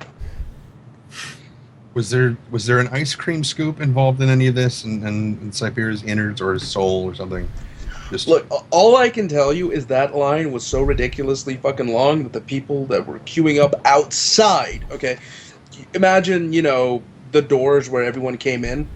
The line for the queuing was, there were 2 halls, and the line for the queuing was in such a way that the queue eventually went outside again. So in order to get into the queue, to get inside, to go to Chris Rock, you had to go stand outside in the queue again. I just chose not to stand in that line, as did a few others. I think the signing went on until like 3 a.m. that Chris Roberts was still signing away. Which is so much different than PAX East. I could walk up to Chris Roberts and just hang out with him. Nobody knew who the hell he was. And it was like... No, that didn't happen here. Completely different. I mean, Sandy was standing there with Ben, and I was just talking with him, and a couple people walked up that kind of recognized him. They were in the Logitech booth, and I thought there would be thousands of people swarming around him, but they didn't have a clue. The way there was a Gamescom is basically they had one hall for the presentation, and then as soon as the presentation was over, the doors would open in the middle of the hall. So even if you were standing at the front or at the back, you had no chance of getting through those doors first. The people who went through those doors got all the way and through like an elephant cage in the other hall, and eventually a queue at the end, and eventually got to like a desk where Chris would be sitting and signing whatever you wanted him to sign, and you got like to a minute or so of FaceTime, and then the guards would hurry you away from the location. Oh, he's becoming so famous now. And even the people that were very close to the door and were in line for like an hour only had like 60 people in front of them, and there was 3,000 people there. So you can imagine that the line took very long to dissolve. I instead just asked if I could, mail them something and have them autograph it for me so that it wouldn't have to stand in line, which is fine. They said good? Yes. Good. From Flukes 1, how will player-owned factories work with instances? Kind of. Yeah, we talked about that. Well, I guess I'm player. Like you said, I mean, was he asking? So, like, if somebody comes and attacks from out of the blue on this instance, then your factory is safe, but on the other instance, they're attacking you. That's a good question. Yeah. Who knows at this point? I don't even know if we could theory craft that at this point. That's the sort of thing where you definitely ask them. Yeah. Sorry. And we should state one more time: we are not developers. No. We're far from it. Yeah. We're just fanboys. From Superman Punch, if CIG made a Nostromo-inspired ship from the movie Alien. Yes. Okay. I'm thinking of the thing on my desk that I used to. Yeah. Had to go back through. I was like, no. Yeah. No, I had to go back through. For a second. It's like, no, that wasn't. No, that was the Sulaco. That wasn't the second one. Never mind. How much would you guys pay for it? A whole lot of nothing. It says Trendane. I wouldn't buy a ship like that. Yeah, I mean that thing was a large scale haulage ship, wasn't it? They were hauling mining. The Nostromo itself was very small, but it was hauling a gigantic load of cargo. Well, yeah. So isn't that kind of what the whole sea is going to be kind of like, I guess? Or what the Starfarer is, kind of? Yeah, Starfarer, maybe. I think, is shrinking, to be quite honest with you. I don't look at the recent pictures. It looks like it's going down. All the Starfarer really is. Think of it like the front truck of a semi truck, yeah.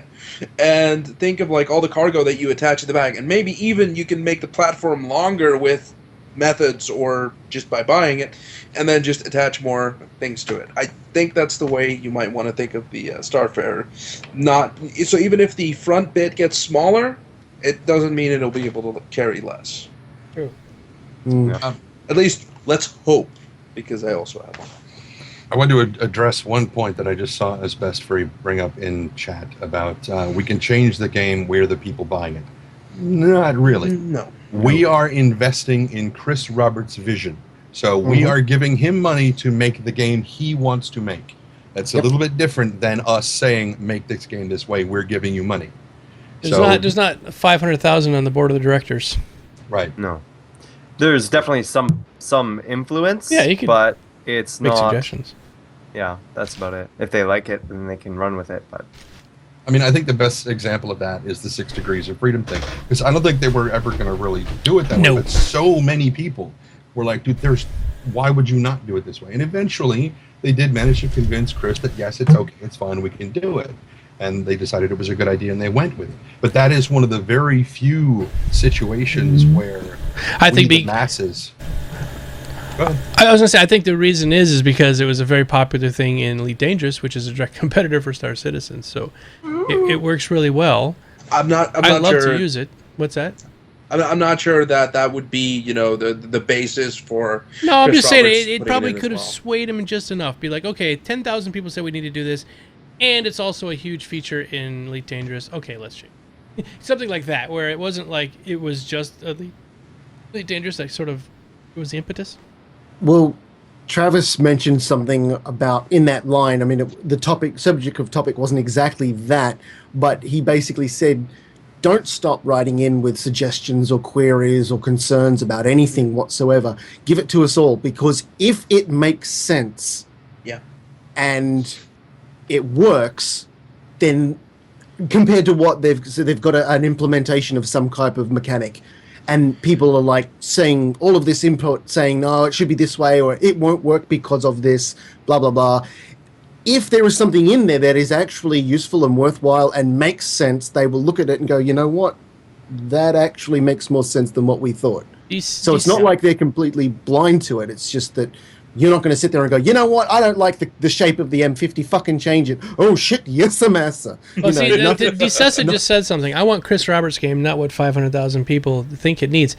Now, my background after I got out of the Navy was I did graphic design. I did it before I went in the Navy, then I went in the Navy, then I got out, and I did graphic design. I've been doing graphic design since. There's one thing as graphic designers will tell you, you can't design by committee.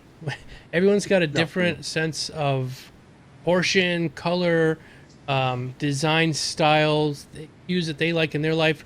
If you grow up, if you were born and raised in the desert versus somebody who's born and raised in, say, Ireland, your color palette about life is different. You might think that browns and tans might be more appealing to you. It makes you feel more warm and welcome, where somebody who would see that, who's from Ireland, who's everything's really green, might be like, oh, screw that. Like everything should be really lush and green. That's more comfortable. So everybody's got different senses about style all around the world. And if you have 10 people in a committee, it can extend the length of something to be made by months if they argue about things enough. Could you imagine them trying to placate 500,000 people and everybody's different views of what they think this game should be? They can't. He's got to take some suggestions from the outside, but just keep focusing on what he wants. And it's also not so much about him taking suggestions. It's more about there are certain aspects that they might not have even considered, or may have considered in the past but discarded because at the time they weren't feasible, or they believed not enough people wanted such a thing. Mm-hmm. And then it's those types of things are the kind of things that usually are at least have the highest chance of making it in through suggestions, because if enough people make the case. I'm not saying that enough people is necessary, but enough people support something that they were already planning on doing at some point, or had thought about doing, or hadn't even considered because they didn't think it was possible.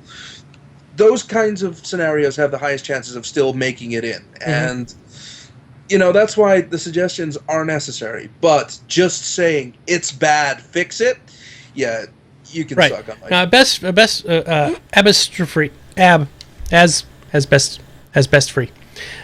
is saying that we should be allowed to make these. I am not saying don't make suggestions. I am by all means saying keep up the suggestions. Yeah. Just don't be upset if he doesn't pick yours. You know what I mean? That's right.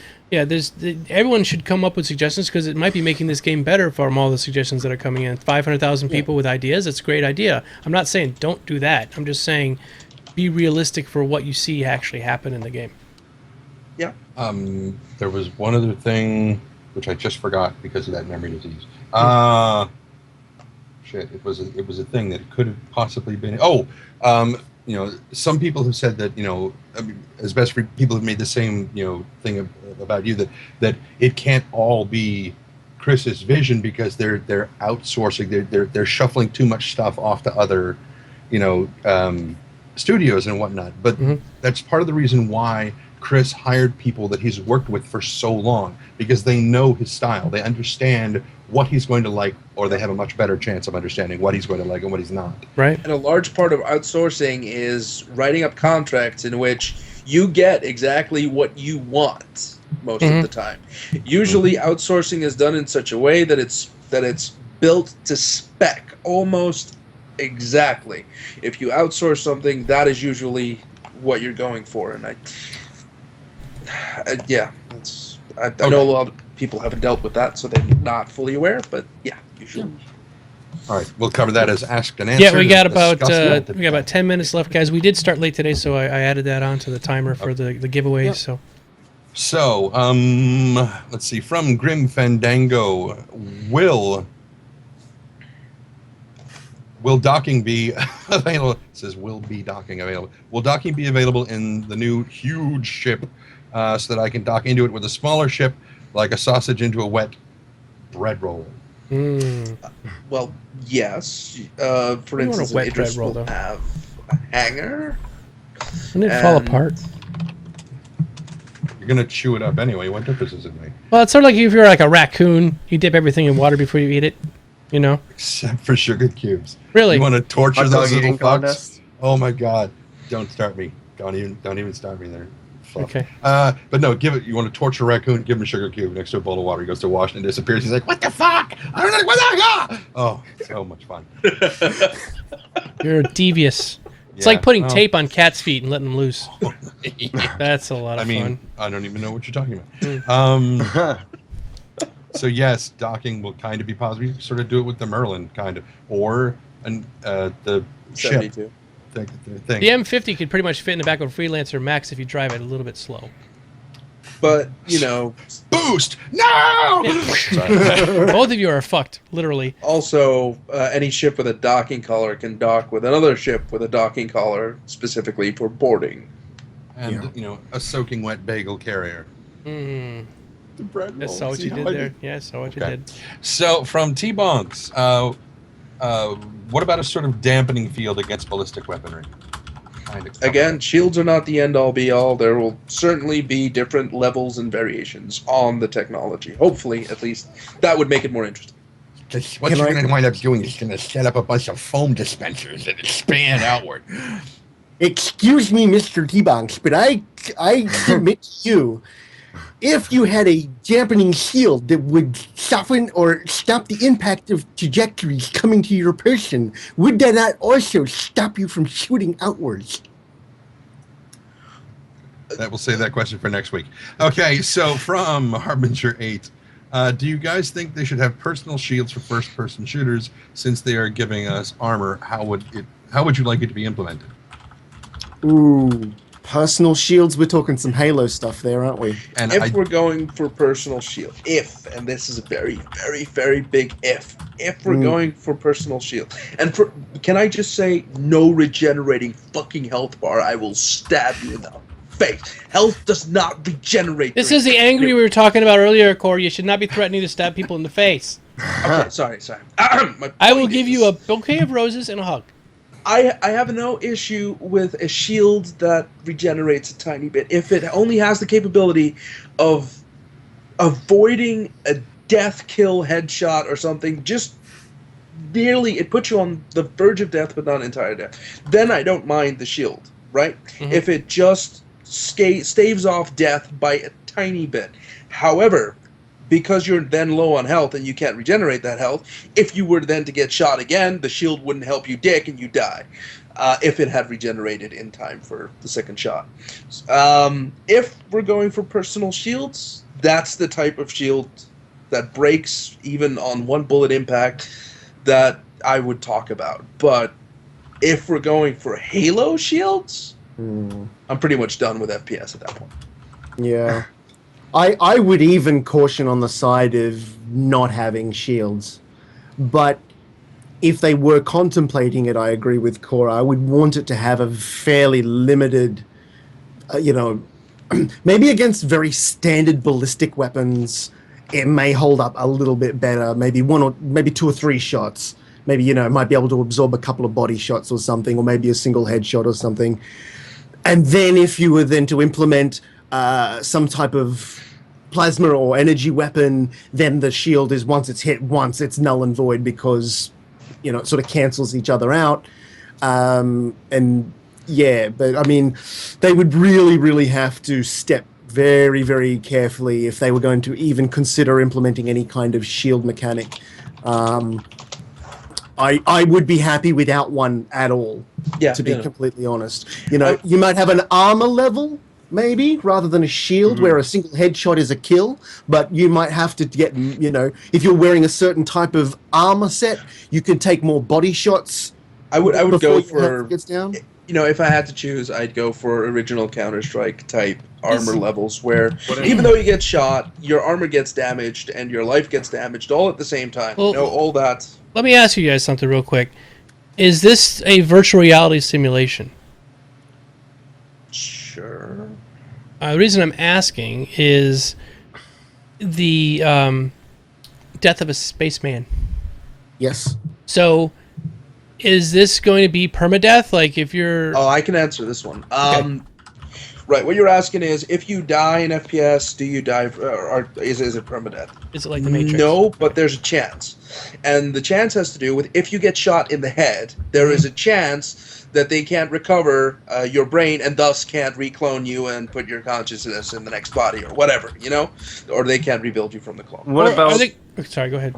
What about something like what the energy shields on a ship in a smaller form factor, or something like that helps against lasers, that maybe absorbs a couple? It's like something that you carry in your backpack, and it sort of is human-sized, you know, but it acts the exact same way that it does for a ship, where it stops laser weapons, but it doesn't stop ballistic weapons, and that's where your actual body armor comes in for ballistic weapons. But then everyone would just use ballistic weapons. What I was getting at is if it is permadeath, then why? But it's not. There's a chance of permadeath. Okay, but still though, then you're going to want to be very protected. So I think they will probably have some sort of shield system. Or just be very careful or very good at FPS. Yeah, see, that's the problem. And the thing about the permadeath thing, right? It's a role play thing. It's not an actual gameplay perspective thing. To the person who cares about just gaming and doesn't care about the role play aspect or the immersion factor that quote unquote permadeath brings, none of that's going to matter.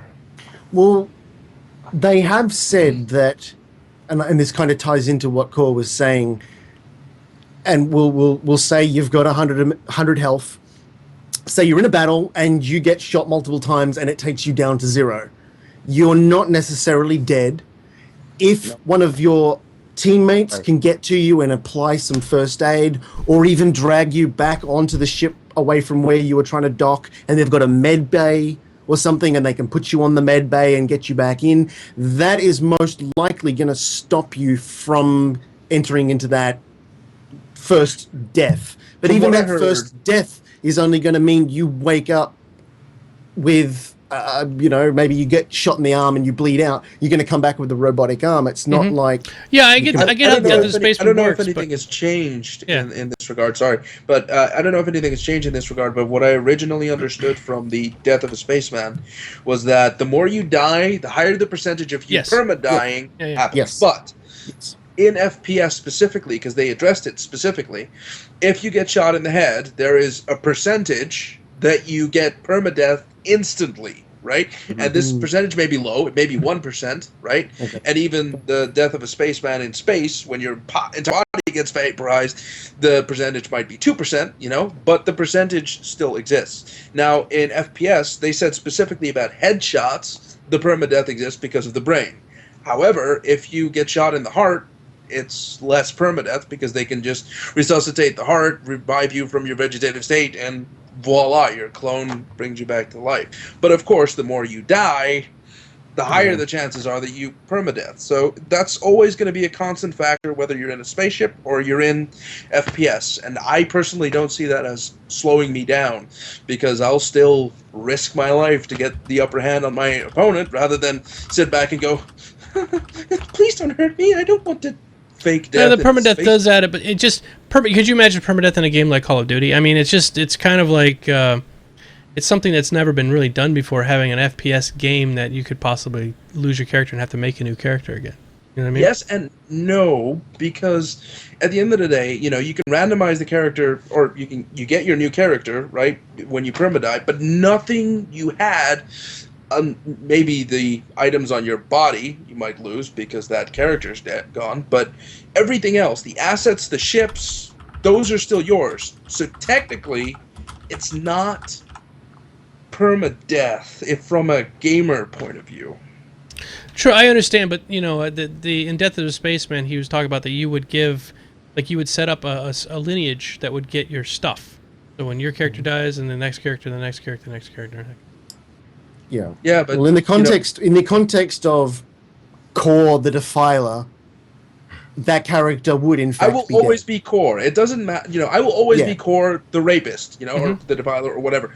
But none of the characters that I have in game are going to matter to me. That's what I'm trying to say. I understand, because you keep your ship and stuff like that. Yeah. Yeah. But maybe you feel like playing a male character now, then you switch to a female character, so you could. Yeah.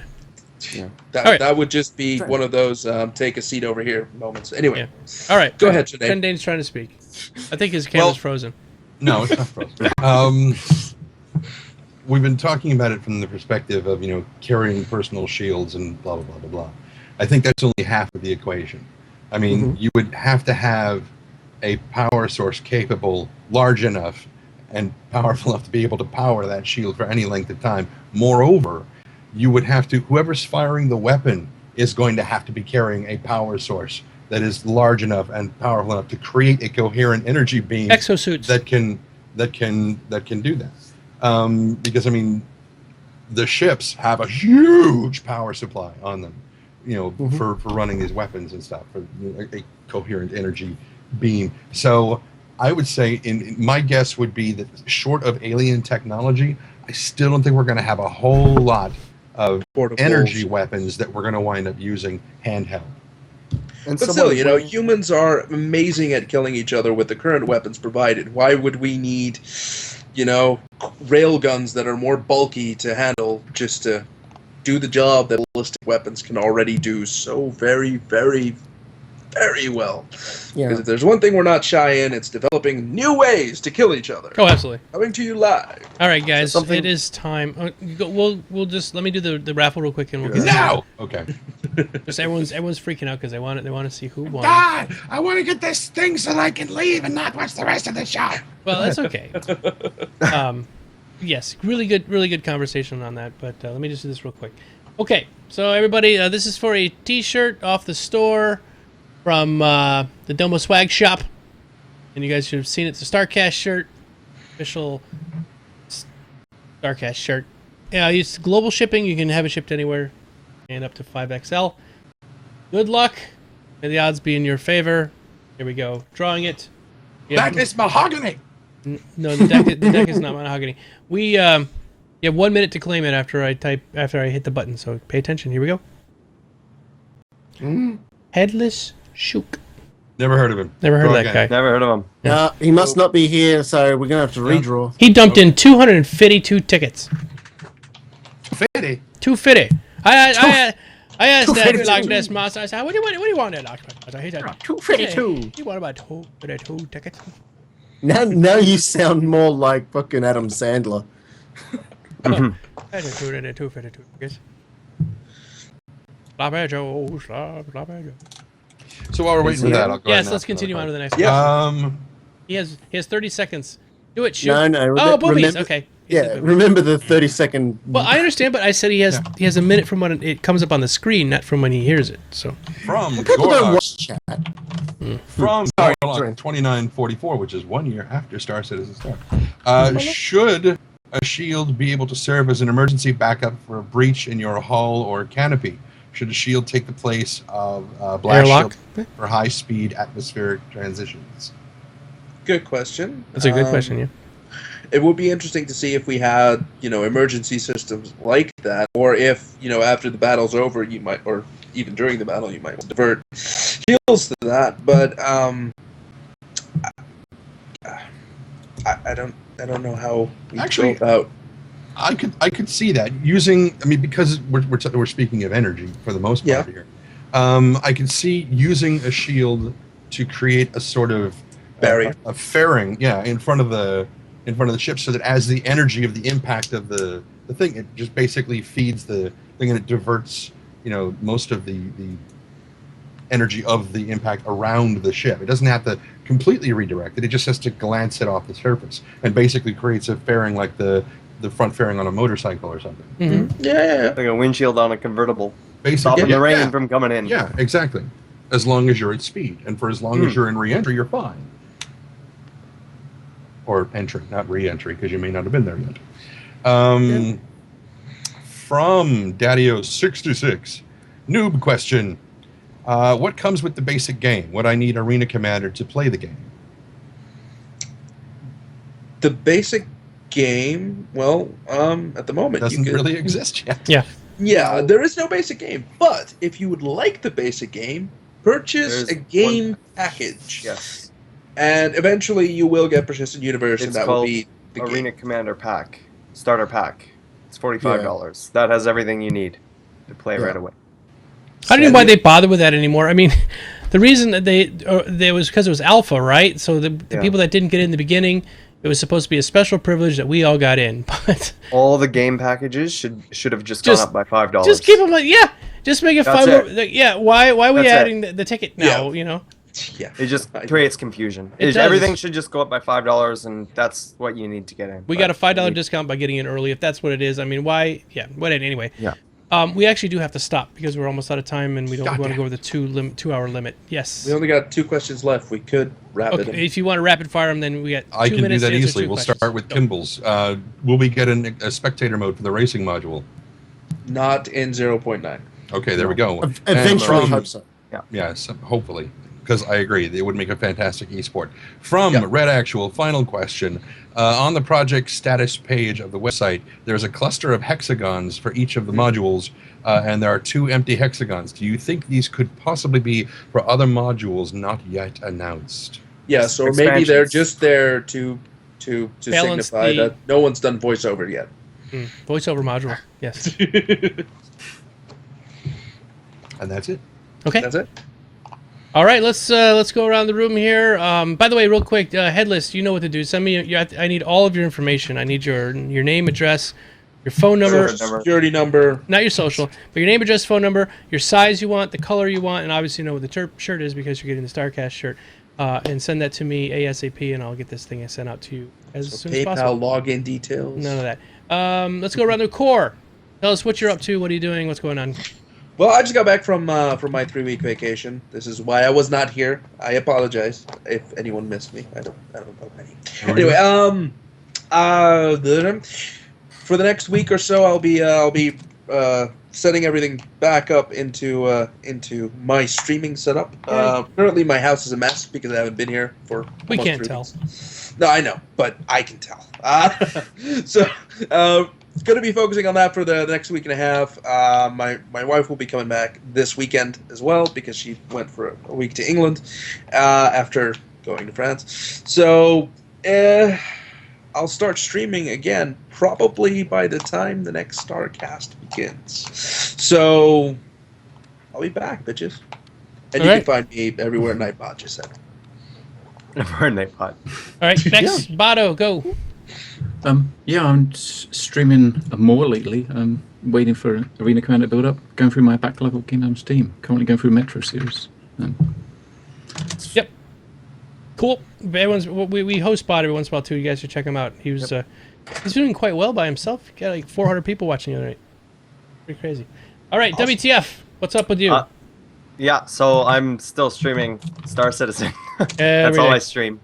All day, every day. I'll be jumping on after StarCast, like an hour, because I gotta eat still. But yeah, everywhere at WTFosaurus, Twitter, Twitch. The works. Sergeant Stuckus. Yes, hello. I'm currently in your kitchen making ramen noodles as we speak. I am under your bed. I'm in your pants. I would just want to give a big, huge, massive, pantsless thank you to everyone who's helped fund the PAX Australia venture. We are now overfunded. We have gone like over goal, which is absolutely fan-frickin-tastic. Every one of you gets a big Yay! kiss. So it's great. We're liaisoning with Sig to organise FaceTime. Oh, did you get that message, by the way? Yes. Okay. Thank you. With the man himself, and so everything else is planned. Airfare's booked, tickets are bought, hotels booked. Everything's ready. It's go time. So Nice. I just Very wanna thank excited. every motherfucker. And and the minute point 9 comes out, I'll be crashing my ass into shit playing Star Citizen. So you can look up for that. You Nice. know it's going to come out while you're at PAX Australia, so you can't hold true to that statement. Lol. Nope. Right, Dayton, any news at all from you? I'm trending everywhere. Yep. All right, goodbye. Really, no difference. No, bullshit. You just got a job. Yeah. A gig? I didn't get a job. Well, you had a job. I mean, you got a gig. Put it that way, you got a gig. Kind of, yeah. I mean, there's a book called Dragon Bound, Blue Dragon, written by Rebecca Lynn Shelley, and she is the author who came to me and asked me to audition to narrate her book. She ultimately said she wanted me to do it. I have not yet accepted. I'm going to, but I haven't yet because I haven't read the book yet. So You might have some anti-furry stuff in there. We get it. I doubt it. There's a lot of telepathic dragons Would in you there. also Anyway, need to sign a contract at some point? probably. Audiobook Creation Exchange kind of handles that between us. Anyway, so that will be happening at some point in the near future. She'll send me a copy of the manuscript, and I'll read it and go, yes, absolutely, I'll do it, whatever. Because I've already started working on the telepathic voice effect. Anyway, so there's that, and according to Reverse the Verse today, I had asked about, so months ago, Chris Roberts said that they would start hiring voice actors in like August, September area, and that's where we are. So what's going on? Apparently that has been pushed Move back and delayed. Yeah, of so course. Yeah. Okay, Still but no we're still news. getting you the job there. You're going to be the voice of the Moby Glass. I would love to do that. Okay. All right, guys, let's get the hell out of here. Good night. Thanks for coming by. Sorry about the rants in the beginning. I was pissed and it all worked out anyway. We all had something to bitch about at some point Right. during this cast. Yeah, this was AngryCast. That's what the title was gonna be when I put it up. No, it wasn't. So thanks everybody for coming. I will see you all very, very soon. Until next time, it's more care. important to be nice than something else. No, I said that completely wrong. Yeah. It's nice to be important. It's more important to be nice. So be fucking nice. Yeah. See ya. See ya, everybody. Right.